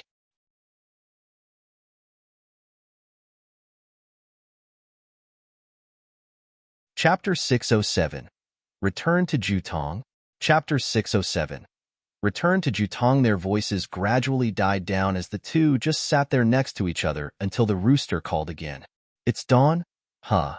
Yemo muttered subconsciously. They had sat there for a whole night. Luoing laid in Yemo's arms and didn't want to move. Yemo suddenly thought of something and took out a small bag for Luoing and said, Susu, the sect leader of Serenity told me to give this to you. I didn't open it, so have a look what it is. Luoing took the bag and opened it. There were 2 books and a yellow cloth with a date written on it within. What are these letters? I've never seen them before, Luoing said strangely. Yemo took it and was dazed. It was actually the language of Luoyu continent. How could that have found its way to Serenity? This is your cultivation method, the same as the one I wrote for you, Yemo said. Huh. Then that means what happened in the dream is all real. Luoing took the book shakily. Yemo nodded. It is. He just didn't understand how this could appear on Earth and be acquired by the sect leader of Serenity. The date written on the cloth was April 26th, such a familiar date. Indeed, it was the date Yemo transmigrated. Look at this book. Luoing gave the other book to Yemo. Yemo flipped through a few pages and felt a heavy feeling of love. As Luoing noticed that, she asked, what does it say? Yemo answered softly, Susu, it's your diary from your past life. A lot of things are exactly as I dreamed they would dash, huh? Luoing quickly took the book and said, I'll give it to you when I'm done. Yemo nodded. Perhaps you can remember some things through it. It doesn't matter if you show me or not. Luoing blushed. I'll let you see for sure. I just don't know if I said anything bad about you in it. You need to teach me this language, though. Yemo said softly again. Of course, like I said. In our last life you taught me. In this life I will teach you. A lot of the words I know were taught by you. But isn't that probably just in your dreams? No, I believe it really happened. Seeing Luoing put the book away, Yemo suddenly said, I'll make a storage ring for you later on. He had all the materials already, and Yemo attached a diamond to it too, a blue diamond. He felt a little troubled about how to tell Luoing about Ning Qingxue, but luckily he still had a lot of time. The ring was made quickly, and Yemo put some necessary recovery and cultivation pills in it before handing it to Luoing. Luoing looked at the ring, and her expression was the same as Ning Qingxue's. The joy in her eyes was unquenchable. The blue diamond and storage capability weren't the main attraction. The main thing was that Yemo had made it for her. Help me put it on. Luoying's voice was shaky. Although she hadn't lived in the city for too long, she still knew what a ring meant. Yemo gently put the ring on for Luoing. Looking at a Luoing unable to stop fiddling with her ring, Yemo's heart was filled with warmth. He didn't disturb Luoing, and took out his phone. He was going to call his sister and Qingxue to tell them he was all right. But as soon as he opened his phone, there was a large amount of texts. Some were from Ning Qingxue and his sister, but most of them were from Li Chunxing and Shixiu. It was all about the case in Jutong City. Cheng Changwei had been taken away, but at the same time, Li Chunxing said that he needed him urgently. Shixiu's texts said the same too. Yimo quickly called them, but both of their phones were shut down. Yimo texted Beiwei, Qingxue, and Yiling first. He decided to go back to Jutang and see what was going on. How could Li Chunxing not deal with such a simple case and get dragged into some mess instead? What happened, Marshal Brother? Luoying found that it sounded much better to call Yimo Marshal Brother. Yimo was okay with it and said, "Two of my friends in Jutong are in trouble. I need to go see." "I'm sorry, Susu. I wanted to stay with you for a few more days." Luoying felt the ring and smiled. "There's no need to say sorry between us. I'll go wherever you go. I have nothing keeping me here. I'll just take that stone pool away. Also, there's no point in leaving so much money in my ring. I'll give it to Uncle Wang and Ani Shi for them to split amongst the villagers. The ginseng you ate was from them, and the money for the wedding was also all paid by them." Yimo smiled and grabbed her hand. "No need, I still have more." It was mostly USD in his ring though, and only about 5 million renminbi. He gave more than 1 million to Luoying and took out the rest.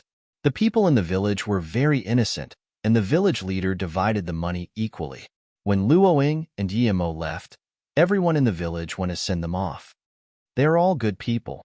Luoying and Yimo had walked for very long already, yet they could still see people waving their hands at them. "Because you're an immortal goddess," Yimo smiled and said.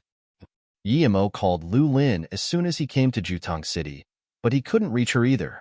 Yimo decided to buy some clothes for Luoying with her and then go to Juha Corporation. He didn't believe that a province-level senator would lose a fair battle. One pale yellow dress with the necklace and ring Yimo had given her made Luoying feel like an ethereal goddess. Everyone in the clothing store was dominated by Luoying's out-of-this-world beauty. Perhaps they had never even seen anyone as pretty as Luoying before. "Wait for me for a bit. I need to go buy some things in the supermarket." Luoying saw that Yimo was on a call and said to him. Yimo understood that she probably wanted to buy some women products, so he didn't follow and just waited for her at the door, thinking about what might have happened. Might you be, Yimo?" An abrupt voice stopped Yimo's train of thought. A man in his 30s halted before him, and a girl dressed very revealingly stood next to him. She looked to be somewhere in her 20s, and she wasn't ugly, but Yimo didn't like her makeup. The man seemed familiar. Yimo soon remembered who he was. He had been his classmate in Ninghai, Wang Chu. Wang Chu was very close to Shixiu. In fact, he was one of Shixiu's few close friends. Well, although Shixiu didn't have many friends in university, he still knew more people than Yimo. "Wang Chu, why are you here?" Yimo asked strangely. "Huh, you're really Yimo? No wonder you look so familiar. You changed so much that I almost didn't recognize you. Shixiu asked me to come over. He ran into some trouble, and I happened to be working in Jutong. So here I am," Wang Chu said. Just as Yimo wanted to ask about Shixiu's situation, Luoying's angry voice sounded. Yimo immediately went to her.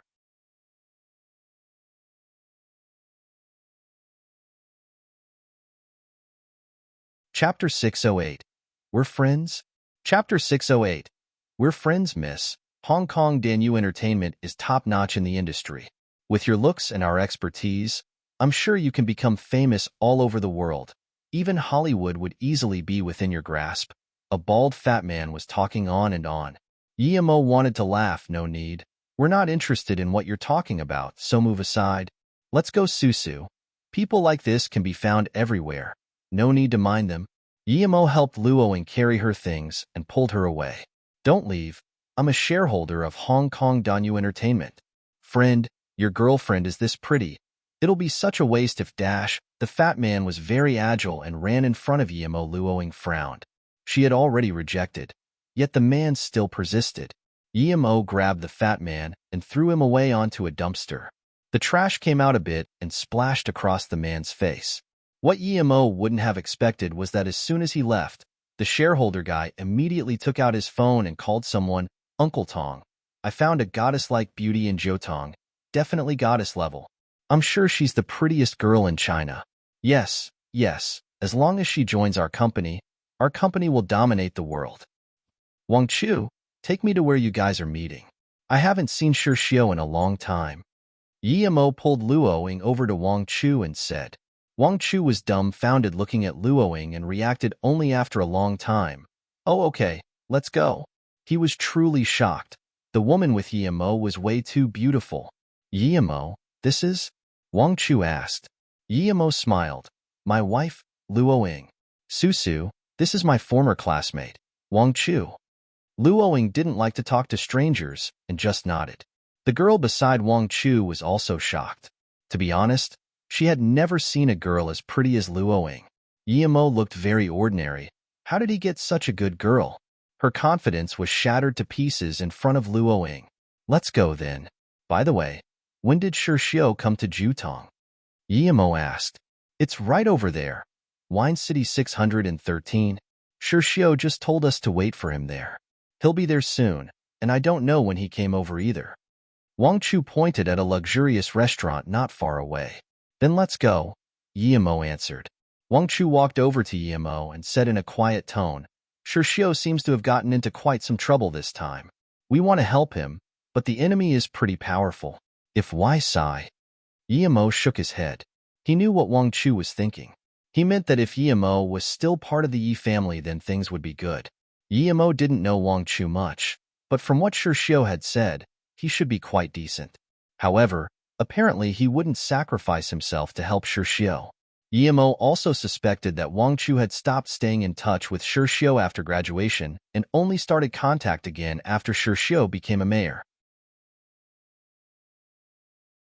The most luxurious room in the restaurant was 613, but Xiao would never be able to get that room, so he was in room 616 together with some acquaintances. When Yi Mo and company arrived, one clean-looking man just scanned Luoying once, but almost everyone else kept their eyes on Luoying. There was even a passionate fire in the eyes of two of them. Yi Mo immediately didn't like this. What sort of friends had Xiao brought?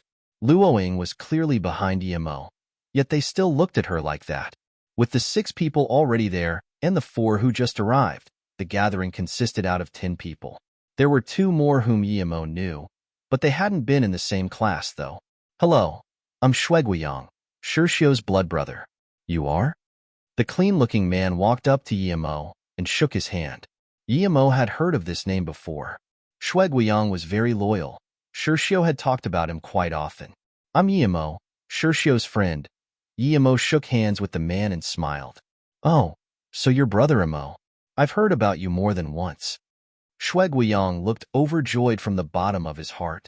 Xiao had told him that if Yi Mo came, he would be able to help a lot. Yi Mo said, Xiao is my friend, so since you're his friend, just call me Yi Mo. Okay then, Yi Mo it is. I won't be too polite, Guiyang said. Due to Guiyang's obvious respect, the other people in the room got up and also greeted Yi Mo. Guiyang was a middle-level manager in Hefeng City. There were 2 others who also worked in Jiutang, and one person who had opened a trade company in Jiutong. His name was Mi Fong. One rather tall man was called Lu Yahua, and he worked at Jiutong Hospital. The oldest man present was in his 30s and was called by Yoshi.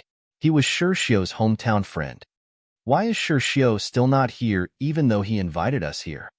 Lu Yahua commented uncomfortably. Who knows? Oi, Guiyang, what happened to Xiao anyway? Bai Yoshi joined. Yi Mo sneered. He knew these people would be too unreliable to expect any help from them.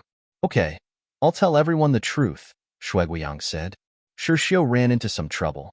I believe everyone knows about the Jiutong case dash. Before Guiyang finished, Bai Yoshi interrupted. Guiyang, we're all just small fry. How can we help with that? Isn't Xiao slapping our face asking us to help? Bai Yoshi, how can you talk like that? How much did Xiao help you when he was mayor? And you guys come from the same town. If you don't want to help, then leave. We don't need you. Guiyang was mad. Okay, stop arguing. Although some words aren't nice to say, reality is what it is. We can't even so much as touch fights at that level, but we can still do some small things. How about Guiyang? You tell us your plan and we see what we can do. My business isn't big and I might not be able to help much, but I can at least help with some money. Mi Fong saw everyone start arguing and tried to calm them down.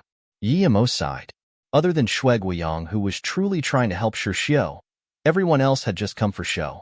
Suddenly the door opened, and Xiao came in, having a few slap marks on his face. Everyone leave. I'm being hunted by the mafia. Quick. Xiao only said one sentence before stopping. He had seen Yimo. How come you're here? Xiao finally felt assured. He had only called these people to help because he had no other choice. He wanted to ask them to investigate some things and never expected them to actually help him save Li Chunqing. Yimo walked over and patted Xiao's shoulder and said, "Don't worry about anything. Just lowly tell me what happened." "I'm sorry, Yimo. All I do is make you worry every single time," Xiao said dejectedly. Yimo smiled. "Don't say that. We're friends. When I'll be in trouble, you'll help me too." Xiao was about to tear up. He had called nearly 20 friends, but only a few had come. Yet Yimo came every single time he needed help the most.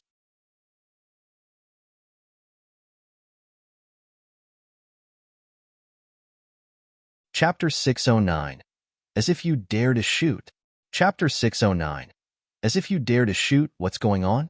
As Yoshi heard that the mafia was after Xiao, he immediately got up worriedly. After it really got through to him, he pulled up a girl that was next to him and said, "We still have something to do, so we'll be going." As soon as he walked to the door, Yoshi was kicked back in. At the same time, a voice sardonically spoke from the door, "Since you already came, don't think about leaving. My big brother said for you to wait here. He will be here very soon." "This has nothing to do with me." Yoshi wanted to argue, but no one listened to him. "Yimo, who is this?" Xiao was asking about Luoying. Yimo smiled and held Luoying's hand. "This is my wife, Luoying. Susu, this is Xiao, my former classmate and my friend." "Oh, nice to meet you. Sorry for dragging Yimo into my trouble all the time." Xiao realized only then. Anyway, who else other than Yimo deserved a woman that pretty? "Hello." Luoying smiled plainly. Her whole attention was on Yimo, and she only replied because Yimo introduced Xiao as his friend. Otherwise, she wouldn't want to talk to any of these people. She didn't like talking to strangers. Yimo ignored the two at the door and told Wang Chu to close the door. Then he said, "Everyone better sit down for now. Xiao, tell us what happened to you." Xiao sighed. "Brotherly told me about the case in Jutang City, so I wanted to help. Originally, there weren't any problems after the second hearing, but because young Master Hung came, it became a big problem." "Young Master Hung? Who is that?" Yimo asked in surprise. Xiao shook his head. "We aren't sure about what his full name is, but Brother Chunqing said that he might be from the Dai family. His power is very big. For someone at his level, Brother Chunqing's local power means nothing to him." Yimo had heard of this Dai family. Xiao had told him about them last time. Ever since the Song family and Qiao family left Beijing, the Dai family and Qiu family rose up. But even if this young master was from the Dai family, the Li family should have no reason to fear him. How come they were attacking Li Chunqing, yet the Li family still didn't do anything? Li Chunqing should be considered a part of the Li family by now. As Shui Guiyang heard this, he asked, "Since even Brother Li doesn't have the status to afford being enemies with this young master, why is the guy intervening with something like the Jiutang case? The last time Brother Chunqing talked to me, he said that young Master Hong had a new lover, Yiju's daughter. Yiju is Yijua's second brother." As soon as young Master Hong intervened in the case, news of Brother Chunqing being corrupt started to appear. This isn't the most important issue.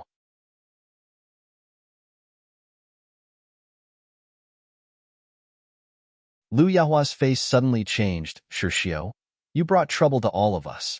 Blackhead reigns supreme in Jiutang. Those who borrow from that guy all lose a few layers of skin. How could you borrow from him?" "Shut up, Lu Yahua. You and Yoshi are both the same. Xiao asked you for help, so if you can't help, then shut up," Shui Guiyang said angrily. Bang! Suddenly the door was kicked open as an African-looking guy with a cigarette in his mouth and a tattooed head walked in, followed by his cronies. Shirshio, you're very bold, making me come personally to collect your debt. The black man suddenly stopped talking when he saw Luoing sitting next to Yemo, F***CKME. There's actually such a pretty lady here, ha. Then the man walked to Luoing. Everyone looked at Luoing with worry, but Shirshio was very calm. Yemo sneered and kicked the man onto his chest. The man was kicked back and spat out blood before crashing into the wall. You. Kill H-.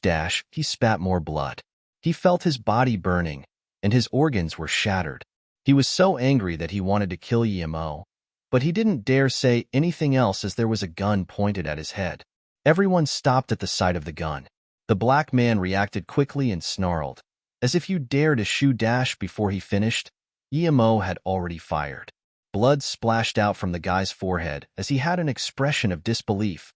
You're tuning in to the Warrior Lore YouTube channel. Don't forget to subscribe and join us on this journey to catch the most captivating stories.